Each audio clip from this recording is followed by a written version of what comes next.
Hey everyone, welcome back to the podcast. Today is going to be a slightly different introduction as I found myself really disliking recording these introductions. They feel somewhat of a mask, and what I'm trying to do at the moment is be fully authentic. So my guest today is Dr. Joey Liu. She is a trauma-informed writing and speaking coach. We talk about loads of stuff, but I would say the top three sort of threads throughout the conversation would be decolonization frameworks, what exactly that means. And then we talk a little bit about how those of us from a white Western background feel as though we can't actually feel pride in our heritage or culture or nationality. So we get into the weeds with that.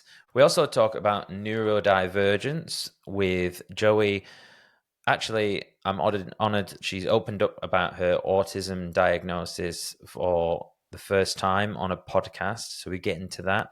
And I talk about my dyslexia and the neurodivergent sort of ties that tie all that together. And we also talk about sharing stories, how to prepare your story, and what you're willing to share while still being vulnerable. This has been one of my favorite conversations and favorite connections so far in this podcast journey. I really like the types of conversations where we really get into the weeds and challenge assumptions around culture and philosophy and all that kind of stuff. So I really enjoyed this. I hope you do too. Enjoy my conversation with Dr. Joey Liu. You from the US originally? So I was born in Taiwan, but I grew up in the US. And I have an Okay. American mother and then a Taiwanese father. Okay. Yeah. Awesome. Hence moving back out there Yeah. to So I'm Taipei. Did it say you're in? I don't live in Taipei. Taipei is the city, the main Mm, city that people recognize, and I'm about an hour outside of Taipei. mm. So my town is called Pingzhen. Pink Zen. There you go. Yeah, I spent Pingzhen. about a month in Taiwan. Ah, you did. That's right. You said it Mm. was one of your favorite places. Where were you? Yeah, I was just in Taipei. I traveled around a little bit, Okay. but I was doing like a bit of a world tour, and I I I was volunteering in a hostel. It was kind of so basically I was cleaning rooms in the morning, and Yeah. then the evening I was entertaining the guests, like singing and playing guitar. Ah, It was quite a in the hostel. unique thing, yeah. That's Um, awesome.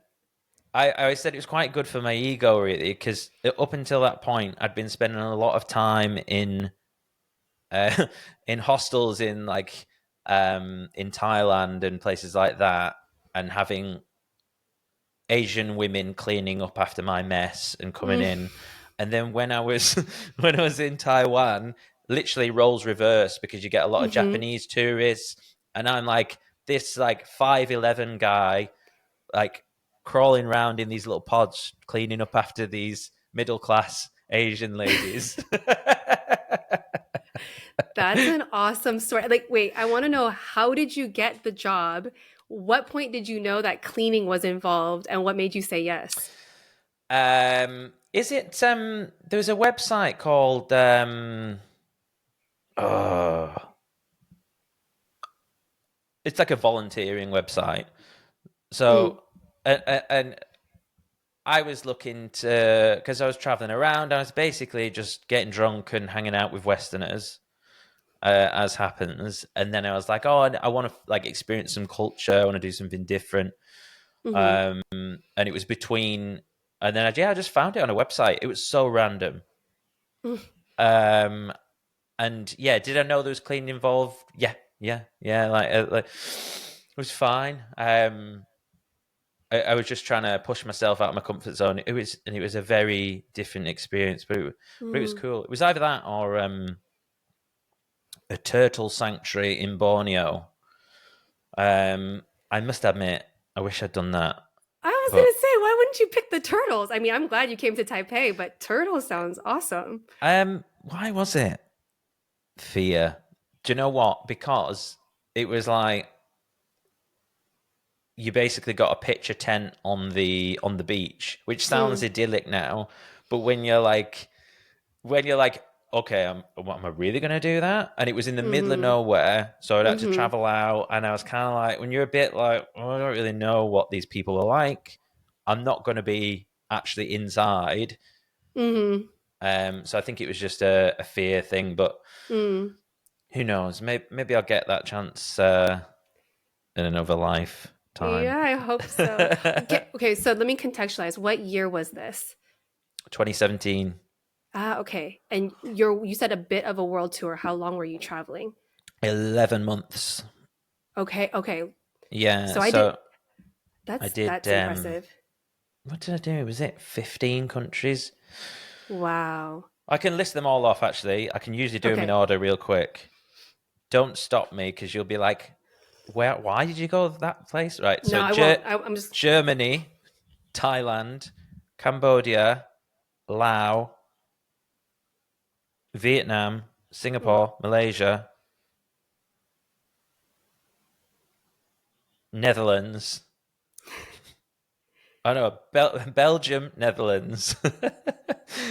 uh, back to um, back to Thailand, Indonesia, Taiwan, Australia, Thailand, New York, New York City, upstate New York, and Mexico, then home. I love it. Okay, I know this is your show, but I have to ask more questions. No, let's go ahead. Did you like how did you fund 11 months of travel, especially when you did like the least efficient way to Yeah. circumnavigate the globe? Um, reckless behavior. No. um, so basically, I basically had a bit of a quarter life crisis, as they say. Mm-hmm. I had a very well paid job. I had a house. I've spoken about this in the podcast before, so apologies if anyone's heard it, or my family and friends. I had a nice house, nice car, girlfriend, dog, all these things, and I was just miserable. Not miserable, but just like I was just unhappy, and Mm, I decided to literally give it all up. So mm. I quit the job, which at the time was like everyone was like, you know, it was very well paid. I was 20, like 25, 26 at the time. So for my age, and decided to sell the house. And again, it's hard to get on the property ladder. Yeah. Um, and yeah, so it was a mixture of savings, selling the house. So I got some funds from that. And I always say, like, I'm so glad I did it, but I've never ever since been in that financial position since. Again. You Yeah. know, Yeah. like Yeah. since that day, I've always kind of struggled a little bit. I get it. Is it But worth it? I Any think so. regrets? Yeah. Yeah, because you've got to. If I hadn't have done that, like I wouldn't know, would I? Mm-hmm. I'd constantly be thinking, "Oh, I didn't do the traveling thing," Mm-hmm. Yeah. and I still think I've got another trip in me, but it'd be Mm. very different. Like I don't drink anymore, and I used to Mm-hmm. drink a lot back then, which Mm-hmm. is the same reason I don't drink now. Mm-hmm. Mm-hmm. um, so yeah, but I think who knows? Yeah, Mm. like who knows? Maybe I'll go on the road with the podcast, and it's a bit of a dream actually to get a van Yes. Yes. Do and it. yeah, like kit it out, get a studio in the back, and then like the back doors open up, and then like I have like a camera coming in from the outside, so you've got like that Yeah. natural light, and yeah, just like traveling around doing face to face interviews. That'd be cool, but Yeah. we'll see. We'll see. I've learned just like what 10 minutes worth about you, and we have so much in common already. So this is going to be fun. Do you know, one of my questions is how can we get others into story mode? And you just did that to me, didn't you? No, you did this. I don't think I did anything. This That is the thing happened with effortlessly. two podcasters. Hmm. Like, yeah, because like my propensity is just to talk about myself. So like the podcast is good for me because I can, it's teaching me to listen to others. But I had Hmm. another podcaster come on and he just like, it's like sitting in the hairdressers if you have that experience. Yeah, yeah. So less about me. Okay. Talk me through your work. Talk me through a trauma-informed writing and speaking coach who gets up at 3:50 a.m. Where should we start? I mean, I started in the classroom with high school students, and that's really where, like, being trauma informed was a necessity, right? But direct me a little bit more, because that was a broad line that you threw me. Where do you want? Do you want to start at Mm, the 3:50 a.m. like the workday? Do you want to I start with like who I'm working with now? I would like it's a two-part question. Okay. So I want to know what your day looks like. It's a little bit Okay. cliched now, the whole morning routine, but just because I happened to message you and you replied at Yeah. what is 3:50 a.m., I want to know what you're doing. You've got some sort of Kundalini yoga thing. I'm thinking, yeah, chanting in the early mornings. That's what I'm thinking. And so, like, talk to me about that, and then let's talk about your story. So let's start Okay. with your day. With my morning. All the best like versions of me, all the best chapters in my life have been when I've been an early riser. So Mm, when I made the move and I left the classroom and I moved here, I will say like I was sleeping, I was scrolling on my phone, I was watching the YouTube videos because I left my job. I was looking for work, but my kids were going to school, so for the first time, like I had two kids out of the house, and I developed like all of those bad habits that I hadn't had for probably over a decade. And as soon as I knew I wanted to go all in and starting my business, like I made two big choices. One was to start waking up in the morning again, and two was to hire a coach. That's a different story. But what I do when I wake up, I have 3 days a week. I have like a business coaching call that I have to. They're based in Sydney, and they start at 6 a.m. Sydney time, so it's 4 a.m. my time. wow. So I wake up and start the morning with that. Like I try to get up like 15 or so minutes before that, just so I can ground myself and get ready. But then on the other days of the week, I try to stay consistent with waking up at that same time. So I do have a mindfulness practice. It's not all, I've lived my life where, especially when I was going through teacher training and right after, like every morning had to be a full Kundalini Kriya and, Hmm. chanting and the whole nine. And yeah, I think my mindfulness practice is a little bit quieter and more subdued these days. And so I can meditate very quietly. And I also have started practicing Qigong as well. But sometimes my meditation, when weather is good, is just me going outside for a walk at 5 a.m. with all the grannies out here in Taiwan. And I Mm. literally get to walk past the rice paddies, or what's left of the rice paddies that I remember from my childhood. And that's a great way for me to start my day too. And I have about, 3 hours then before my family wakes up and the whole get the kids ready for school rush starts. So I would not trade those morning hours for anything. That's my time. Oh, that's awesome. And are you Hmm. like, what time are you going to bed then if you're getting up so early? Well, my kids go to bed at, I mean, 8 p.m. is like get in bed Yeah. time, and we want them to be out by 9. And so I'm usually getting in bed with them and falling asleep by 9 if I can, 9:30 at the Mm, latest. But that means like off my devices and sort of yeah. just powering down. Oh, so you're Hmm. getting like a good, what is that, solid 7? Is that Yeah, 7 hours? 7. Yeah, Yeah. I'm Yeah. good with 7. Like I've functioned off of like 6 for Hmm. most of my adult professional life, but I think 7 now is good. I think I'm now like fully, I feel like postpartum. Like I think people don't prepare you for this, but I think it took like a good 3.5 years post, like I'm done having kids, to feel like back to my normal energy levels. So when I Okay. was in that phase, I needed 8+ hours of sleep, and it would wear on me like, oh, I don't have time in the day between kids and needing all this sleep. Like I was used to very high performance, like I can do so Mm. much, I can take on so much. So that time period was a rocky relationship with my sleep, but I feel like I'm getting back to the person that I want to be.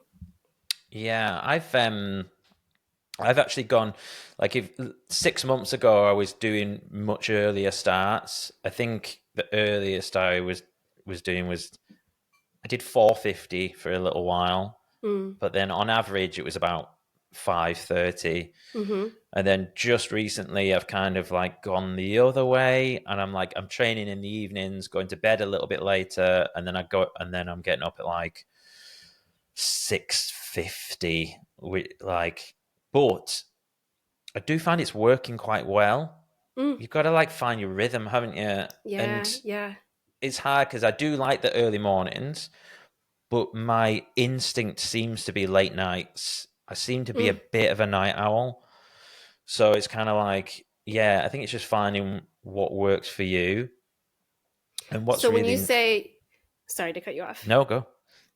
So when you say your instincts are telling you you're a night owl, is it like, are you most creative? Is that where your most No, I like productive to self stay up is? watching Netflix. Is that the truth? A little bit. Yeah. Yeah, A I little get you. bit. No, I'm not really. I haven't really. I'm not. I can work into the night, and I can. Yeah, but I try not to actually because. Um, yeah, it just. I'm big on relaxation in the evenings, and the issue is for me is like I can work. I can work and work and work and work. 24/7. Yeah, Yeah, I love it, but then what me happens is I too. get frazzled, Yeah. and then I get Like your this brain like. doesn't turn off. Exactly. Yeah. Yeah. And then all of a sudden I'll feel like angry, Mm, anxious, like mm, because obviously a lot of it's on the computer. mm-hmm. Now whether, if I was sat at my table with candlelight and a pen Yeah, and yeah. paper, maybe that would be better. Yeah, yeah. Um but yeah, so. But I think like optimizing for wake time is like the thing I'm interested in at the moment, because I used to Mm, be like obsessing about the time you go to sleep, but I mm-hmm. do think the actual time in bed is less of a concern if you're getting up at the same time every day. Yeah. Because like, Yeah, if you a rhythm, if you have yeah, your your natural circadian rhythm rhythm. set. Because Yeah. as you go to bed, your body's trying to predict what time is he getting up, what time is she Yeah. getting up. Yeah. Whereas if you cut it off early, Yeah. or even like a lion can sometimes throw you out, right? Yeah. Yeah. Yeah. Um, but yeah, I wasn't meant to talk about circadian rhythms, but there we go. Yeah.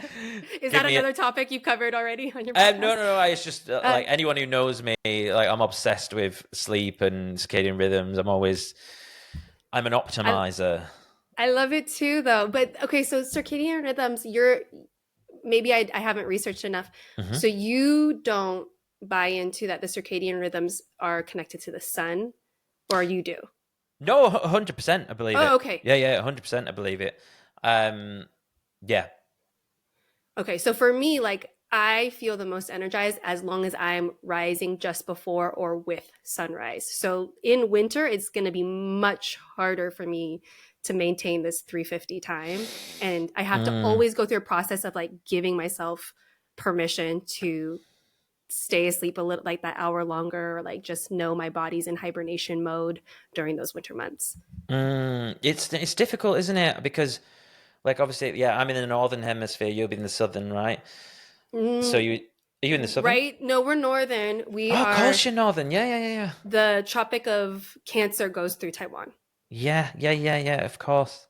God, I felt Mm-hmm. like I pride myself on being good at geography. I've just completely. Someone will rip me for this. No Please worries, not do. I. Please DM me.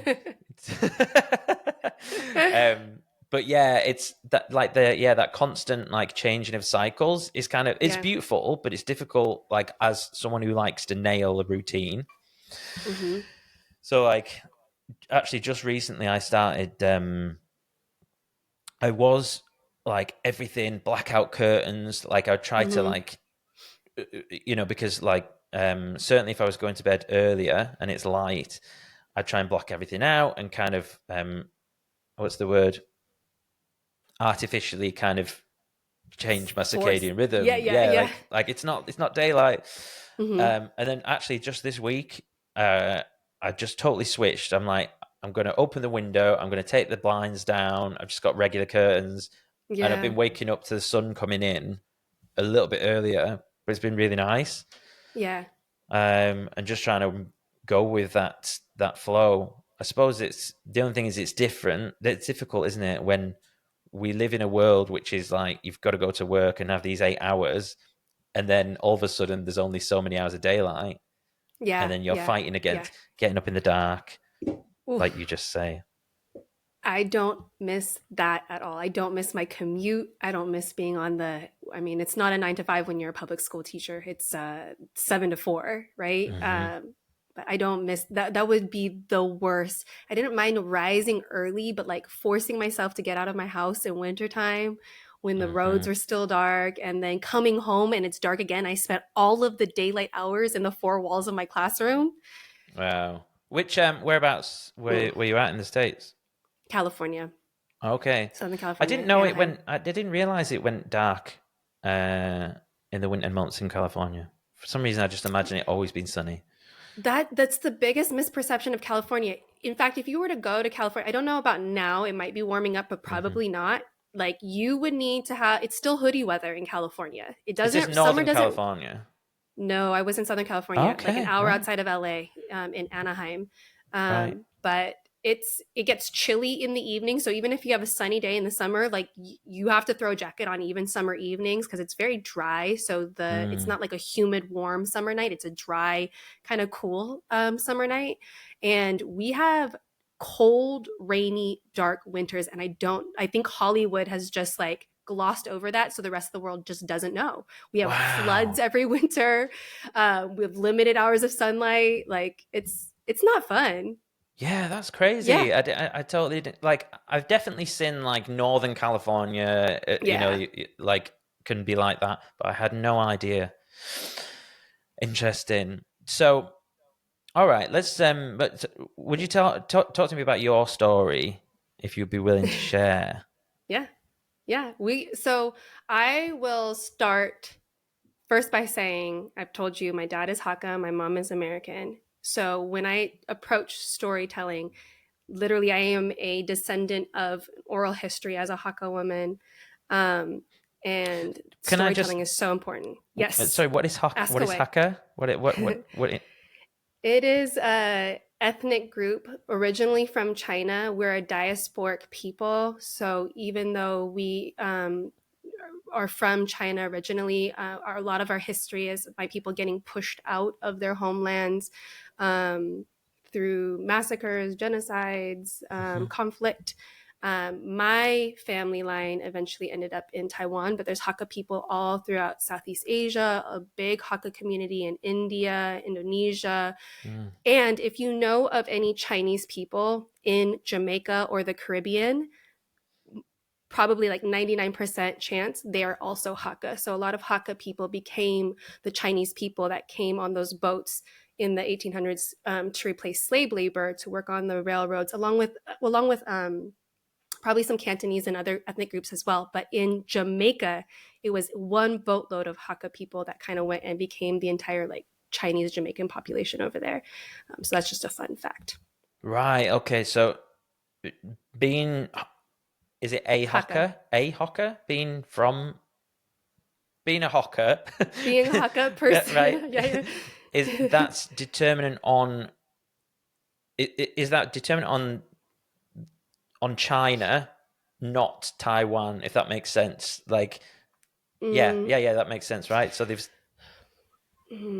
are you? So you're asking if like we're ethnically Chinese, or like or nationality? I'm not sure the question. Yeah, so no, I've not phrased it very well.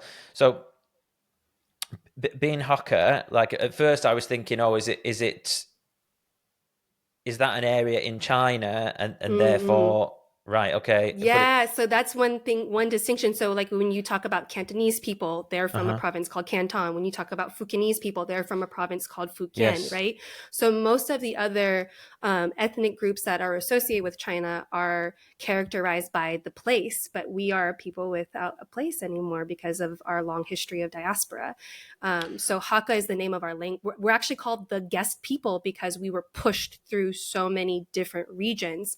And one of our characteristics is that like we're lovers not fighters, we're farmers, we're, you know, we just want, there's also a long history of revolutionaries with us for like social justice causes, but mm-hmm. in general if we were getting pushed out we kind of just go with the flow. So our name literally means the guest people, and that's also the name of our language.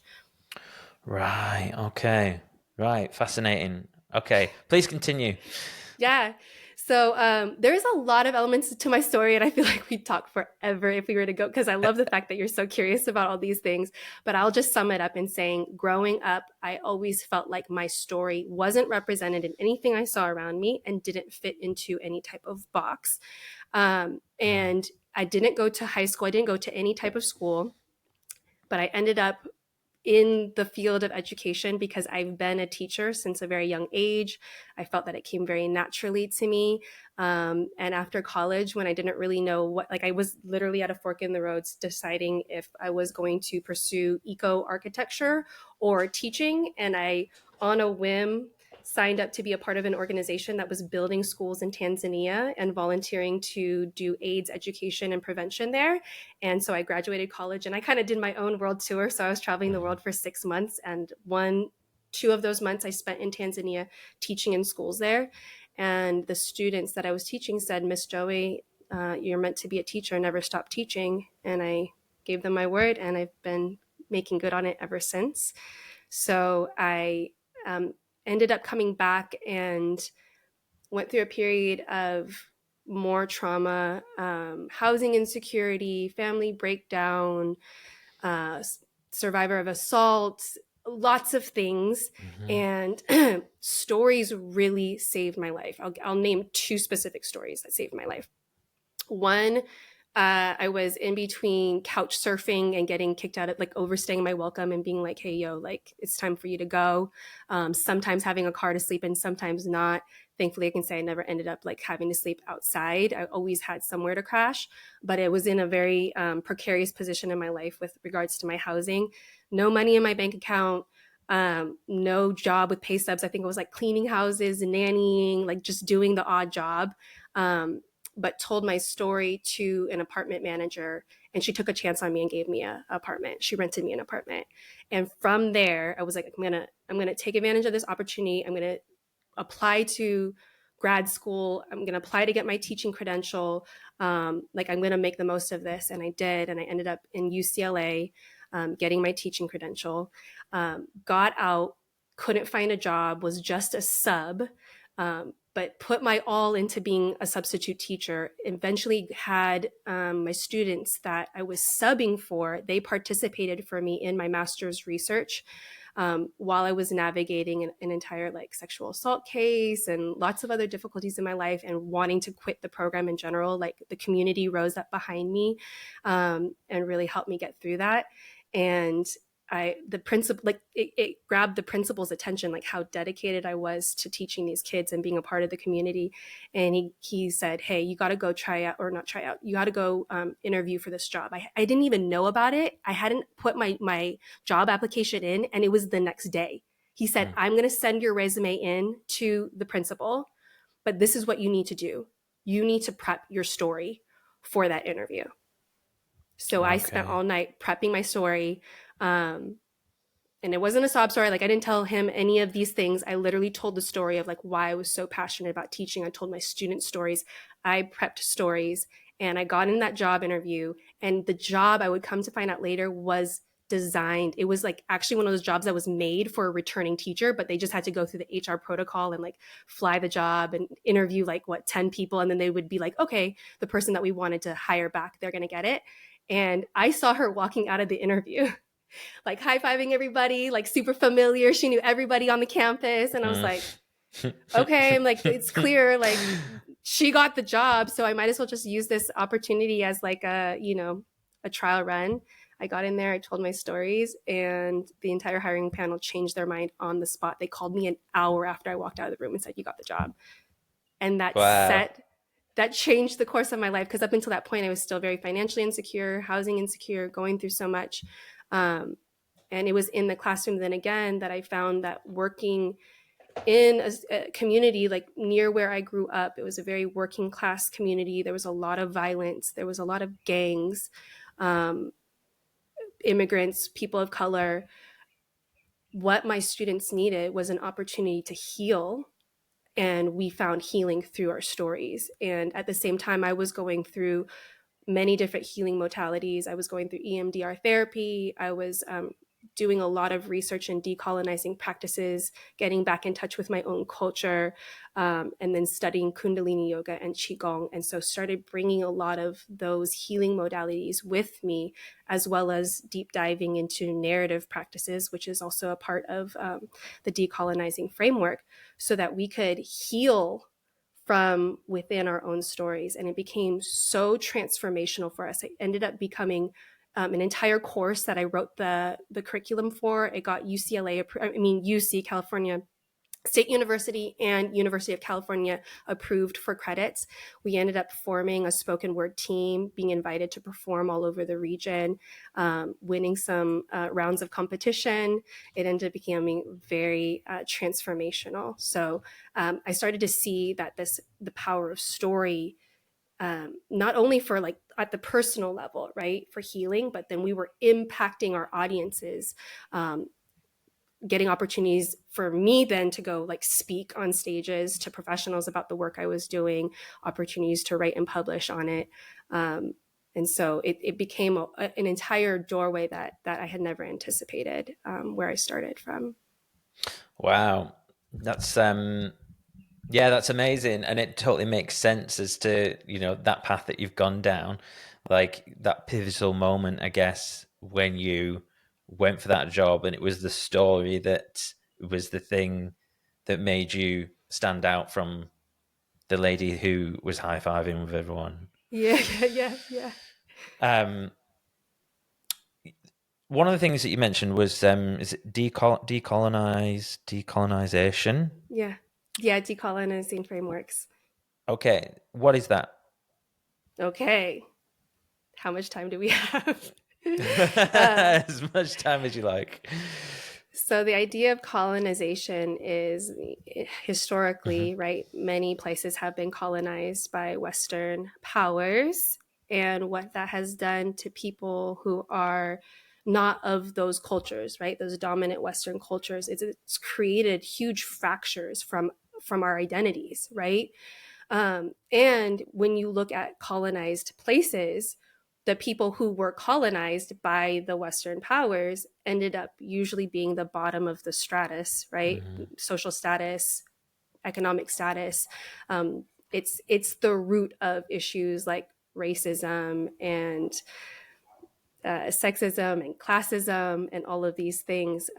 Generally, all are tied to this idea of colonization and imperialism. And so a lot of the trauma that we talk about, many of us who've experienced trauma and violence, it's not usually just one-off incidences, it's systemic, right? And there's a lot of trauma there's just no place for trauma if you think about a public school, especially in America. So whoever's familiar with that context, like public schools in America are notorious for being very harmful, especially to marginalized communities, people of color, immigrants, non-English speakers. And so we grow up in these communities where we are subject to a lot of violence, to a lot of hardship, economic strife, where there's higher rates of violence, sexual assault, things of this nature. And we also don't have as many resources. So most of our families aren't familiar with therapy as a modality, or don't have the funds to go hire a therapist to help us heal, right? Or it's just simply frowned upon because we can't trust a therapist. We might put somebody at risk or at danger.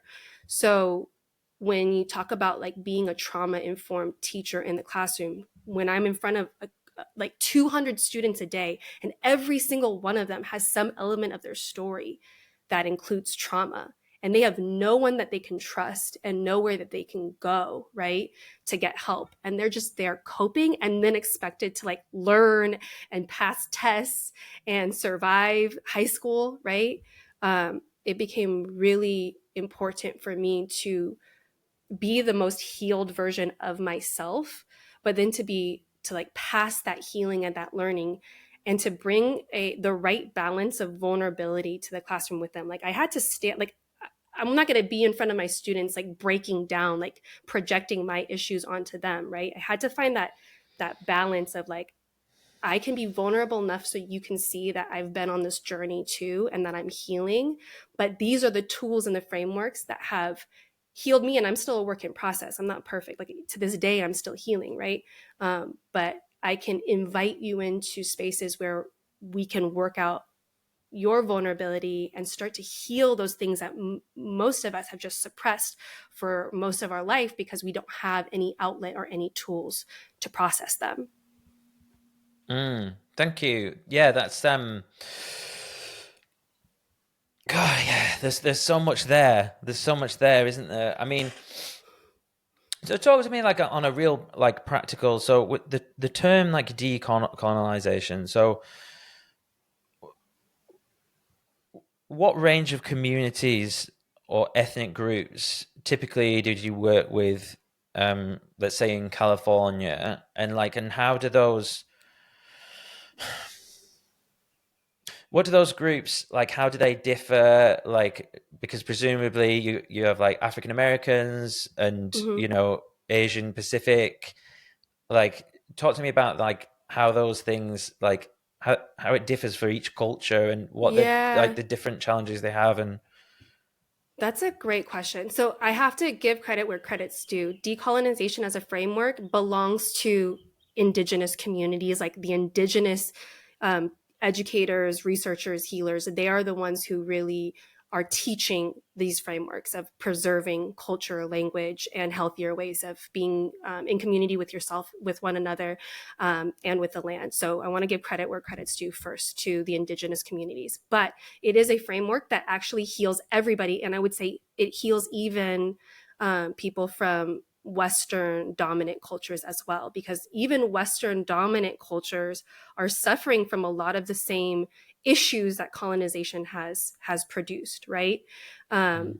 Like for example, like just like a disconnect from your own cultures, or like at least in America, I don't know, you'd have to inform me a little bit if this is the case in UK, but in America, you sort of just have this term for like white people, and they Mhm. don't know, are my ancestors from Ireland? Like I know my ancestors are from Ireland on my mom's side, but a lot of people don't say I'm Same. Irish or I'm British or German. Like it's been collapsed into this like construction of whiteness that also Mm. removes you from your ancestors, from your stories that were passed down, from that being able to take pride in your culture. Like most people, like you kind of get in trouble if you're like proud of being white right now, right? Yeah, that's such a good point. And I know I sort of deviated from your original question, No, but I wanted no, to like this is a point out that. conversation, isn't it? Let's like, yeah, let's unpack. Yeah, that's so interesting because I mean, like, rewind 5 minutes, and as Mm-hmm. you're talking about like colonization, what do you think I'm Yeah. thinking? Uh-oh. Shame. Like, Oh oh yeah. yeah, it's white people. Yeah. Like, and we Yeah. do, and I'm not saying that's, but we have that guilt.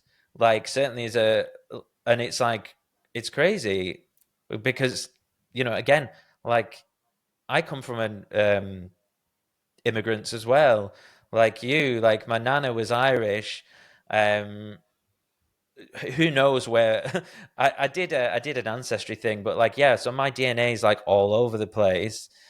So for a while, like, when I used to fill out things and it'd say like ethnic group, Hmm. and I'd just be like mixed race. I used to do it all the Ah. time. And then I stopped doing it because I'm like, oh, is that a bit wanky? Like, am I, Mm, I mean, being a bit cliche, mm, not cliche. Sorry, am I just trying to be like But I'm like, I don't want to just put white because I didn't Mm. think, I don't know. I just like, That doesn't feel like the truth, right? yeah, like Like, there's so you much know, you're more. socially constructed as white, but if I put white, I'm not honoring my grandparents' legacy. I'm not Yeah. honoring, right? Is that And a little bit of that feeling? yeah, I think so. And also like, I think as well, because, I might come across like I'm trying to be like feel sad for the white people, but because obviously we've had it good, but there is a dark side to that where There we is. kind of like feel like, oh, so we're not allowed to like, be like you say, be proud of our heritage. Like even heritage is like a word that people don't really use. Absolutely. So yeah, so for example, we've got loads of immigrants here, and like just up the road there's a Chinese takeaway, and you know if I were to say, what's your heritage, Mm. they would probably actually be fine, but to like the masses, that's like, Mm. whoa, they're Mm. English. You know what I mean? They're Mm. English. Oh. Do you know what I mean? Ah. Like because they've been born here. Ah. Yeah. But I'm Okay, I like, get you. but Like the what's whole wrong with question, like, where are you saying from? like, Ah. oh, what's your heritage? Like, I'm fascinated. I suppose because a lot of people, Yeah. I suppose if you rewinded like to the 1950s when a lot of the Chinese came over here, there was a lot of racism, I guess. Yeah. So that's what we do. Yes. We cover it up and then we say, oh no, they're English, Yes. they're British, Yes. So you know? now you're getting to the context where colonization is so important. So what you're referring to is social practices of assimilation that Mm, both parties, right? Both the European British, right? yeah. The fair skinned white constructed British, Hmm. and these Chinese immigrants who came over, both sort of agreed to this process of assimilation in those early years, the 50s, 60s, whenever it happened, because that was the band-aid solution to overt racism, right? Yeah. That allowed you guys to just be neighbors with each other, go to each other's businesses, be cordial. But what happened is it damaged both sides because now we're not talking about our actual stories, identities. We're not honoring Mm, our legacies, our truth. And we're putting a band aid over a problem that is a problem. Like colonization is a problem for everybody. It's the root of why we mm, have climate crisis and, classism and extreme poverty because globalization in general is just not sustainable, and it was started by those European imperialists who decided to take more than what they needed, and including humans as labor. Um, so I'll leave that there. But I want to go back to one. I want to thank you first because you asked the question about decolonization, and that's why I answered so freely. Um, and you put yourself in a very vulnerable spot. And I want to acknowledge that, like as a woman of color, I've been careful to do two things. One is that I'm not going to diminish myself to make you feel more comfortable, but as a teacher and a human and just as just a peer, right? I see your vulnerability and I also see your bravery, and I want to commend you for that. That you asked a question that you could have easily glossed over, and you allowed it to go to a place where hopefully anybody that feels the way that you felt, that you named, like maybe they have a little bit more invitation, because what is universal is shame.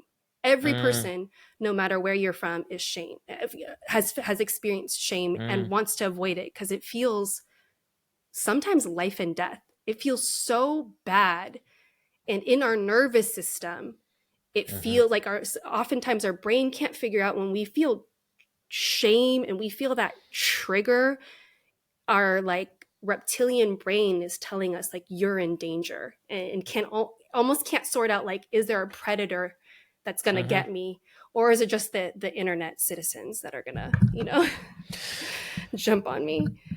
Well, thank you for that. I appreciate it. Off air, we talked about, I say off air, through Instagram, we spoke about like authenticity and oversharing and stuff, and kind of like, earlier on in the conversation when I couldn't really get my words out and I was trying to ask you about decolonization, I'm like thinking, you're stupid, you're stupid. Like, don't, it's really hard Mm. sometimes. And Mm. because I'm like, I don't know what she means. I don't Mm. know. And I'm going, but so I've had to, like, because I'm dyslexic, and I only found this out like when I was 21, after I'd gone through school, never reading a book, and no one knew. I totally masked my Mm. way because I just thought I was Mm. thick. Mm. I like thick, but not. Couldn't understand it, so I masked. Mm-hmm. So Mm. this is something I've been becoming more aware of, is like my masking abilities. Mm-hmm. Mm-hmm. So maybe 10 episodes ago, when you said decolonization, I'd have gone, yeah, chin stroking, and Yeah, yeah. pretended that I understood. Ah, And there's something that I've tried to become more aware of, where I'm like, what's that mean? I don't know what yeah. that means. Tell me what that means. Speak to me like a 5-year-old, because I think, yeah. So, yeah, so I'm going to apologize for earlier on when I couldn't get my words out, but I'm going to leave it in. I didn't, just as a mirror, I didn't experience you not getting your words out. There was never, I'm Really? like, yeah. So That's interesting. isn't that funny that we have that internal experience where I'm like, oh, I'm dropping the ball, I'm fumbling right now. What is somebody outside of Hmm. me going to think? And like, I didn't perceive that at all. And I want to acknowledge as well, I've done a few of these podcast interviews, specifically since I started my business. So I've asked the question, like, what is this all about? This is the first one where I've even mentioned decolonization, and that has to do with the groundwork that you laid at the beginning of the conversation. Like, I always try to like feel out intuitively who I'm talking to, and is Hmm. this even a conversation that's worth having? Like, can we Yeah. dig into this, or is this Yeah. gonna, and something, whether it was because we were talking about you traveling the world, or that you're so curious, you lead with curiosity, you made it safe enough to go there. So I'm really grateful to you for that conversation. It's one of the things that, like, I know it's maybe not the smartest business move to lead with that type of messaging. It can alienate people, like you sort of described in that, Mm. in your experience, like people who don't know. um, and it's something that I'm intentional about, because I also want to be clear that who I serve, right?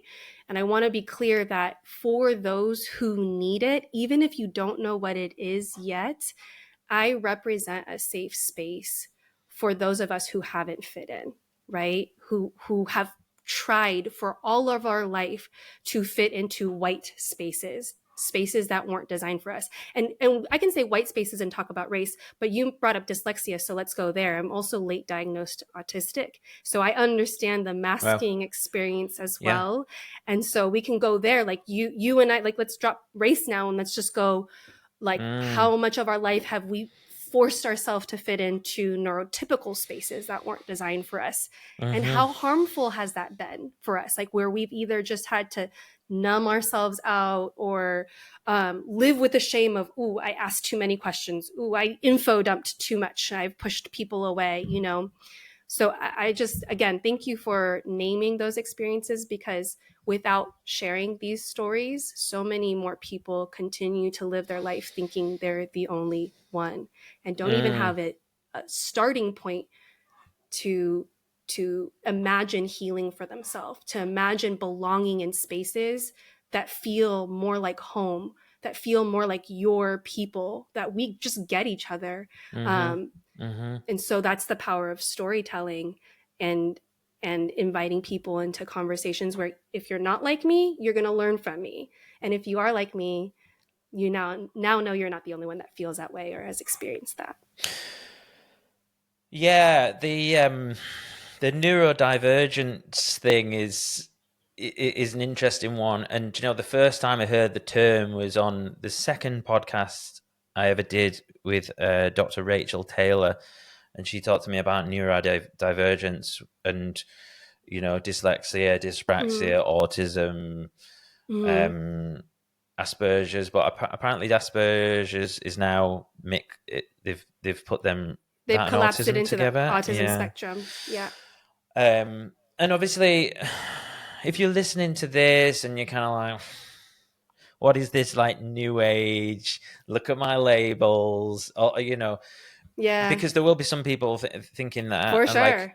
but it's It's like, safer for them. It's safer yeah, to like go from that place of Yeah, just like avoidance, kind of Yeah. like, oh yeah, like just get on with things. But Yeah. and sometimes I've mentioned it to some people, and they're like, well, is the label helpful? And I know what they're saying, but for me, absolutely, Mm, because and actually, so I got diagnosed with dyslexia like I don't know, like 15 years ago or something. mm, But it's only until recently I started understanding neurodivergence, and then I'm like, oh, right, that's why. That's why I'm a bit weird, basically. I just think differently to other people. Or mm-hmm, sorry, I think differently to the majority of people. mm. Neurotypicals, right? It may not even be the majority, we're finding out. Yeah, It may yeah, be pretty close to 50-50, which is why people are like, oh, it's a trend. Now everyone's coming out as some type of neurodivergent. yeah, But remember what I yeah. told about spaces that are Uh-huh. designed? When we say neurotypical, we're just talking about the neurotype that fits the way society was constructed, because the people in power that decided these are going to be our social norms Mm-hmm. at the time of colonization and hegemony Mm-hmm. happen to be European neurotypical males. But that actually doesn't represent the true number. And we're so far off from like finding out what that is, because there's many reasons why people don't get diagnosed. Um, and so I think we're a few generations off from getting more clear numbers on really what the population is in terms of neurotype. Mm. Let me just hover over. So you said something really interesting, that Mm. the early colonizers, the Western colonizers, were neurotypical. Do we know that as a fact, or is that just like a hypothesis? Um, Or what's the evidence for that? let's work with it as a Yeah. hypothesis. Uh-huh. Then let's examine some cases in history of people who we know were probably on the autism spectrum or Mm-hmm. neurodivergent. People like Einstein, Tesla, some of them like brilliant minds and Mm-hmm. creators that have made breakthroughs for society. They were memorialized in history for their accomplishments. But if you read through their journals and examine their day-to-day life, they were ostracized from society. So we have to assume that if society was set up in a way where we can look back in history and say the people with autism traits were always ostracized by society, then like as an autistic person, I wouldn't choose to set society up in the way that it harms me, right? So I have to assume that the people who set Mm. society up this way and have for generations ostracized people of my neurotype, well, it's because you're probably neurotypical. You either you're super high masking and don't have enough compassion to make a better world for all of us, or you're just neurotypical and haven't done the work to like think about including us Mm. in how you're setting up your systems. Can we work off of that theory? Yeah, yeah. I think I suppose the only thing I would say is, as a neurodivergent person, man, whatever, Mm-hmm. Mm-hmm. being,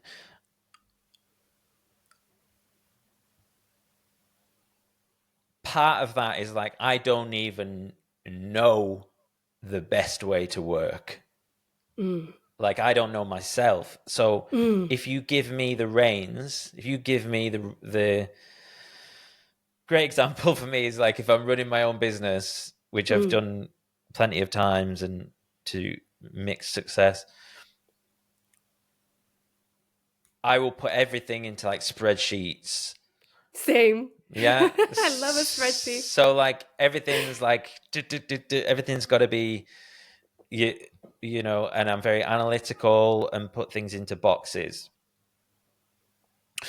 So if someone will say to me, without all of the context that we have today, and someone said, right, Jason, you're going to do the education for the world or for the United Kingdom, wherever it is we are, Mm. I could see an example where I go, right, maths, English, like, and breaking it all up. So I suppose that's the only thing I would say is maybe, yeah, maybe I wouldn't be the right person to say, actually, what you need to do is we need lots of play, we need lots of creativity. I'm a musician, so, maybe I would go down that route or whatever. But yeah, it's an interesting thought experiment to think about how these things. Can I ask a question in that Please do. scenario? Why would you be planning out the system and structures of the world as one singular person? Because I'm a closet tyrant. No. I don't know. I don't know. You. Well, Uh, I want to, if you're feeling any type of shame or embarrassment from that question, let me like walk that back a bit. Your answer is socially constructed. It's socially constructed by you being a white British man brought up historically in that system. Why I ask that question is, if you were to belong to a different social construction, like indigenous cultures, my Hakka culture, for example, we're a collective people. Um, that would not be the first thought in our mind. Is yeah. Got it.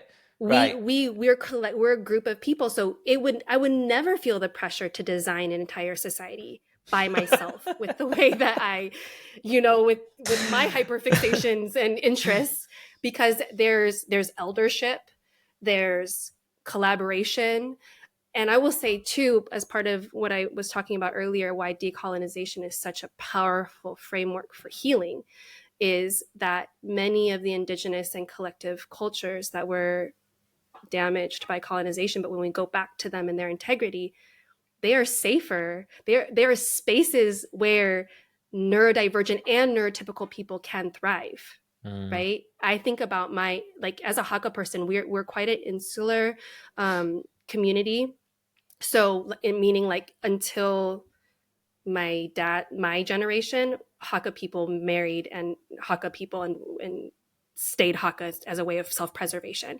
And so we have a lot of traditional practices that we've, like, me being raised in the 90s, I still practiced a way of Hakka culture that was similar to my ancestors, and it's healthier for me.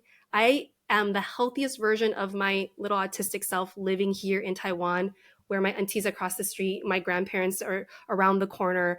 Everyone knows everyone here. Like I mentioned, my mornings walking around the rice paddies, everything is on, like, breakfast is at 6 a.m., dinner is at 6 p.m. You take a nap in the afternoon. Everything is so regular and structured since the beginning of time until now. That is like a massage for my autistic brain. There's so much less that I have to figure out here. And honestly, if I didn't move here, I probably wouldn't have the bandwidth to try launching my own online business. Like, if I was still in the grind of commuting and keeping up with society in California, I don't think that I would have the energy to do the creative work and the service work that I'm doing now.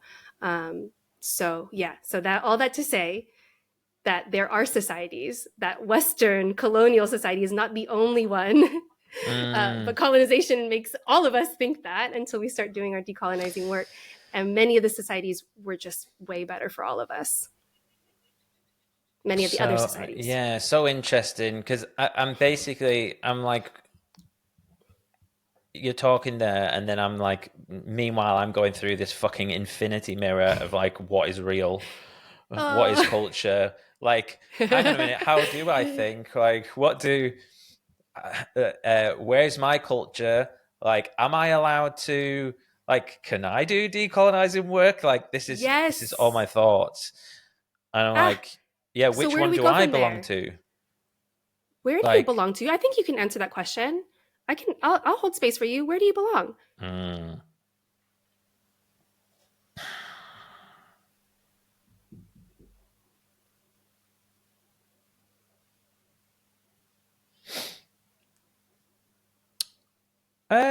I don't know, and like, and I feel like I've maybe gone like way abstract now, and I'm like, yeah, so let me rewind. So it's when you said about when I was saying about how I would set up society if I was like given the, someone like, oh, we need to figure this out. And then you sort of like called me out and like, hang on a minute, why are you doing it on your own? And then I was like, I don't know. Like, I just thought that was the plan. So I was kind of like, okay, so yeah, so how would it work? Like, and then I started thinking about like colonization, and then trying to roll it back to like, I don't know, like where do I come from? Because I try and like imagine myself in like this like Celtic kind of setup somewhere, but I'm Yeah. like, but I don't know even if that's true. And this is Mm. why it's so interesting to look at your heritage. And I Mm-hmm. mean, like, I I could have an Irish passport, but I've never been to Ireland. Is literally, where am I at? Over there. Hop and a skip. Yeah. Yeah, it's just Wow. and I've just never got round to it. I And I've haven't been to always, Ireland either. We I should go think, together. Let's connect yeah, with our ancestors there together one let's day. do it. Let's do what do they call it? What's it called? A pilgrimage. A vlog. Oh, I was like a vlog. Let's vlog our journey pilgrimage Yeah, well, and back you to the know, homelands. another like minor regret that I have is like, there a minute. No. When I did my world tour, one of the last places I was going to go when I was in Mm, Mexico, I was like, right, I'm going to go to Ireland, mm, visit the place my nana was from, mm, and then come back home. I mm, thought I just didn't do it. mm. I think it was something as simple as the flight price to Manchester Went up. versus Uh, Dublin, or where, yeah, was so much more expensive. And I think I just went, oh, sorry. Considering it was so, but yeah, place got a little village called Kilconnell, which is in, I've forgotten the county now. I've forgotten the county. but Um, that's powerful that you know the town name. That's something. yeah, it's cool. Like, so most of my family have been, like, my mum's been, my two cousins who are like my best friends, they've been, Mm, um, and apparently, so like my nana's like, she passed away like more than 10 years ago now, but like apparently when you go there, like this little village, it's like the same people.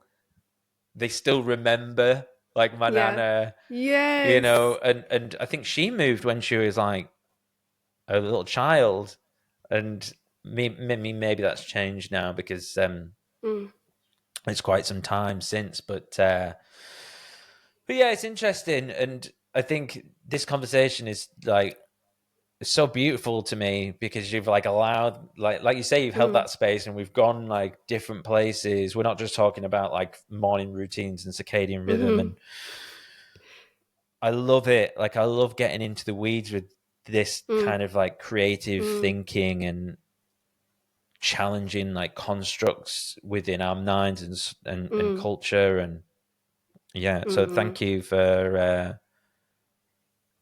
that. May I just use the bathroom? I Yes, you gotta take care of what you have to do. I'll be yeah, here. I'll be 2 seconds. It's Okay, see, I'll be because I here. was 30 minutes early, like it's thrown my whole thing out. I'll be here. 1 second. Actually, I'll run too. Why not? I put a pin in three things I'd love to be able to pick up and make 3 points if I can. Yeah, absolutely. Yeah, you go So, for it. number one, you were referring to like you love having these type of conversations where you sort of really dive deep. And in my work, whether it's in the classroom or later workshop talks and keynotes that I did, we call these courageous conversations. So I want to acknowledge the courage it took for you to go on this journey with me. And I also, because there's a lot of discomfort, right? And so I just want to like acknowledge the discomfort, even for the listeners. One thing is that a lot of healing is done through discomfort, because it's easier sometimes to just like sweep things under the rug. We don't feel the Hmm. discomfort, but then later, like we know suppressed emotions, they're going to show up other places, whether that's physical illness or blow ups and meltdowns, whatever. So if we can just do like the little work in the range of discomfort, we can actually become much more whole, healed, and healthy people, right? So number one, thanks for the courage to go through this with me. Two, I want to acknowledge that like in the coaching that I do, this isn't like, we don't just sit down and be like, okay, now we're going to do decolonization. Like, actually, I never mention it. But here's a little like sneak peek. Like, one of the prompts I ask my clients as they're preparing, so many people come to me and say, I don't have a story. And one of the prompts I give them in the first week of coaching is to examine identity. And my goal isn't that they would deep dive into their race. And I don't even bring it up them myself, but a lot of times people end up asking the questions like, what do I know about my identity and what I don't? And the things that they don't know then becomes an exploration that on the other side of it, they start to feel a lot more clear about who they are, a lot more pride in the story. Like, if you come to me and you said you don't have a story, chances are you haven't been given the space and the tools to sit with it and go through this exploration, like you called it, right? And because you haven't, then you've minimized your identity. Or maybe because of some of these social constructions, like you named, like if you are of European descent, you're like, well, I can't really talk about my race because that's not special. That's almost shameful to talk about it. So what, like, we all end up flattening ourselves to these like socially accepted stories. Like, well, I work out, that's my story. Or, I'm into drinking coffee, that's my story. Because it's hard to explore things that we haven't been given permission or guidance to explore. Yeah. And then the third thing I'll say is that I always tell my students and clients when discomfort comes up, one thing about our story to acknowledge is that there's aspects of our story we don't choose. And that's another human equalizer. None of us choose what race we are or parents, where we were born, right? If we've gone through traumatic experiences, that's not by our choice. So there's so many parts of our story that are not by choice, and there's so many parts of our story that are. And we do have power to choose many aspects of the story that we want to live now and that we want to tell in our future.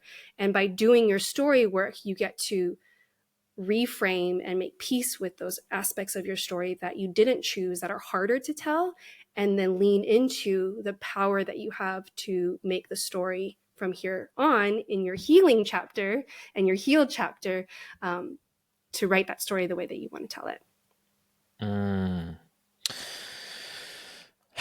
Yeah. It's interesting. Yeah, you've totally got me in. You've literally got me in story mode, or like, oh, is it? It's more like therapy mode. It's weird. Like, I've got this feeling in my nervous system where, like, I'm starting to relax. Good. And it's lovely, but also I'm like, what's the next question? Like, because maybe I talked a little bit too much. 3 No, points was too many to stack on top of each other. No, it's cool. This is something I'm really trying to balance, and you might be familiar with this. Like, being present with the conversation and listening whilst not trying to queue up your next question, but also allowing like the conversation to be professional, so it doesn't meander off too much. It is such a skill. Whereas, like, so then I was just like, because I quite like just listening to you, and then I'm like, oh shit, yeah, I'm the host. What was I? Yeah. Can I speak to that? Yeah, let's go. The pressure you're feeling is also Western socialization. So in indigenous cultures and narrative cultures, when we are having conversation, we have much more socially accepted pause time. So we can listen to a story that meanders, and then we can pause and sit with it. And there's no pressure to have the next question teed up. It's industrialization that said, hey, we're living life on the conveyor belt, and you better be ready. You better be primed to push that button or to do your job. Like, efficiency is number one, because that's what makes the CEO more money. And so we've actually lost the art of deep listening, calming conversations, and storytelling, where in our ancient cultures, yours included, right? Like our Irish cultures, our European cultures, there was somebody in the community whose job was to tell the stories as a way of delivering the most important messages in the community, preserving the oral histories, right? And communicating the news, right? Or whatever needed to be communicated. Their job was so important that they dedicated their entire life to just telling stories and keeping the audience's attention. So it's a lost art. I'll say all that to say it's a lost art. And if you need time to come out of listening and into asking a question, that's normal. Congratulations. You're welcome to experience that. Yeah, I guess it's like another mask, isn't it? Like that constantly needing to keep the ball rolling. And I think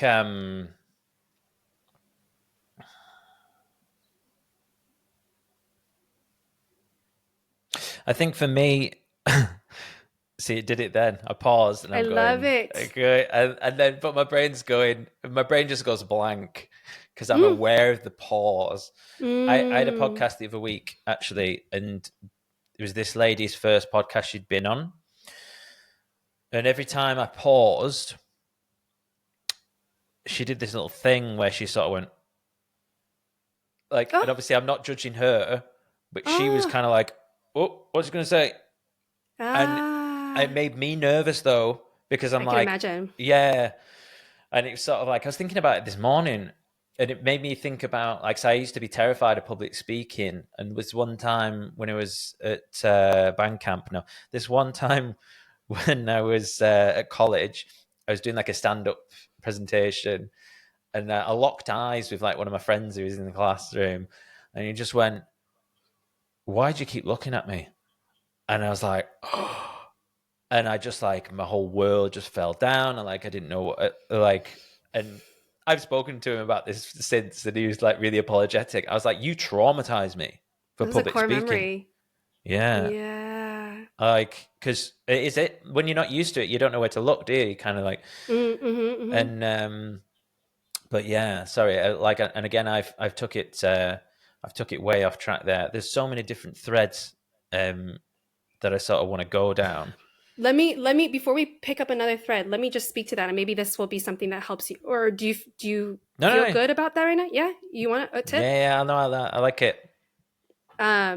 So as a person who masks and mirrors, as a neurodivergent person, I learned a lot of my public speaking skills from like studying speakers that I loved the most, and I loved listening to.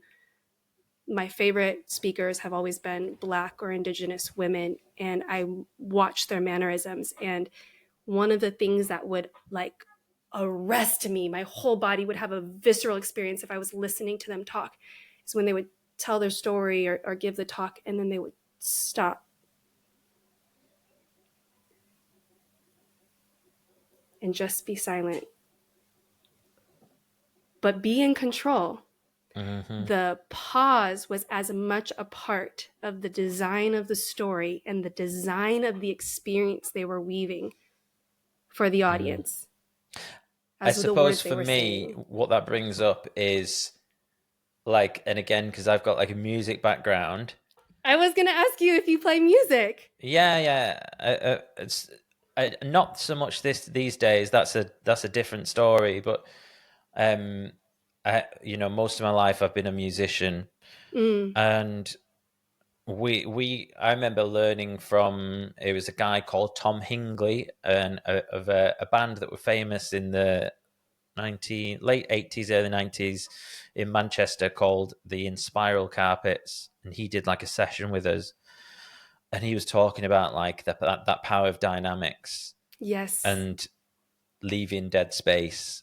Yes. Being quiet. And then, because obviously people then invest in you more than if you're shouting. And what happens when we're nervous on stage is like physiologically, we're going to speed up, right? So physiologically, you're going to talk faster, you're going to move faster. A lot of people pace on stage just as an outlet to get their nerves out, right? But if you can, like, next time that you experience a pause when you're talking and you have that filter in your brain saying like, hurry up, they're waiting on me. If you can then in that moment reframe, like, I'm playing music, I'm the storyteller. This pause is part of my story. Even if your brain doesn't have words, respect the pause. If you're channeling divine inspiration, if you're channeling your knowledge, your intuition, your stories, maybe there's a pause in between some of them. Reframe that and see what happens to your Yeah. nervous system. You might relax. See, do you know what comes up? It's like, yeah, that's okay for everyone else, but I've got processing speeds issues because I'm dyslexic. That's why I'm Mm-hmm. pausing. Like that's the story I'm telling Yeah. myself. Yeah. So it's kind of like that, like freeze moment Yeah. where, yeah. So I think maybe it's like maybe I've got to get comfortable with, like, what do they call it? Um, Exposure therapy. Like expose myself to the pauses more. It's yeah, I mean, exposure therapy can be a little bit harsh, right? I'm not sure if I'm an advocate for that. And at the same time, like when I was teaching this course with high school students, or even I would do workshops with adults as well. You have, start off in a safe space, so you're in a community where everyone's working on the same thing. We're supportive of one another. We've already done our work to know that this is a judgment-free zone. And so if that's what you mean by exposure therapy, for sure. I don't know if I would recommend like exposure therapy, like get on the biggest stage in front of a cold audience who maybe has some like stake in your material livelihood I was and thinking more expose to along the yourself that lines way. of just doing longer pauses Yes, I mean, and if you're just comfortable on the podcast, I would say for sure. But I think it's interesting that you named that the narrative that runs in your head is that this pause is specifically not okay because of my diagnosis, and my diagnosis has been socially constructed to be a disability or a liability to me, and therefore I'm not going to give myself permission to pause specifically because I'm dyslexic. What happens if we flip that and say my dyslexia or the way my brain is wired allows me to pause in a way that's good for me and my audience and allows me yeah, to channel my message better? What if this is my superpower? yeah, that's so good. And I do believe it is. I do believe You it. do. You have to, because it helps. It makes Yeah, you more yeah. creative, right? Like, Yeah. because the way I'll see it is like, for example, if you take non-neurotypical, sorry, God, I'm going all non and Let's do a it. Yeah, we know what you're saying. neurotypical Neurotypical. Yeah. and me, and we're digesting the same problem. Mm. Here's how I think it works usually. This is, so let's say this is me. Is there anyone listening? I've got my left hand up, and then on the right side is the neurotypical person. They're given a problem to figure out. Mm-hmm. I feel like if like in coming to the solution, if like raising it up is getting closer to the solution, now I'm going to raise my hands up. So I'm like, neurotypicals are like this. I'm like, my right hand's still going up, and the left hand is me. I'm still down Yeah. here. I'm like, what the fuck? What the Yeah. fuck? What the fuck? What the fuck? What the Mm. fuck? What the fuck? What the fuck? Now this might be a day or an hour. This time gap, Mm-hmm. Mm. but then I'll find is I'll just go, phew, Mm. and I'll just jump ahead, and I'll like totally come to like, because I've looked at it a totally different way, and I'll understand it better than Yes. anyone. I get you. I get you. Yeah. And they might be on a slow, steady pace to do the same old, but you might just have came up with the new, better way to do something, Mm-hmm. right? And I want to say, like, back to, if anyone's feeling a type of way about, oh, now you're shitting all over neurotypicals and like positioning them to be like the inferior. Yeah.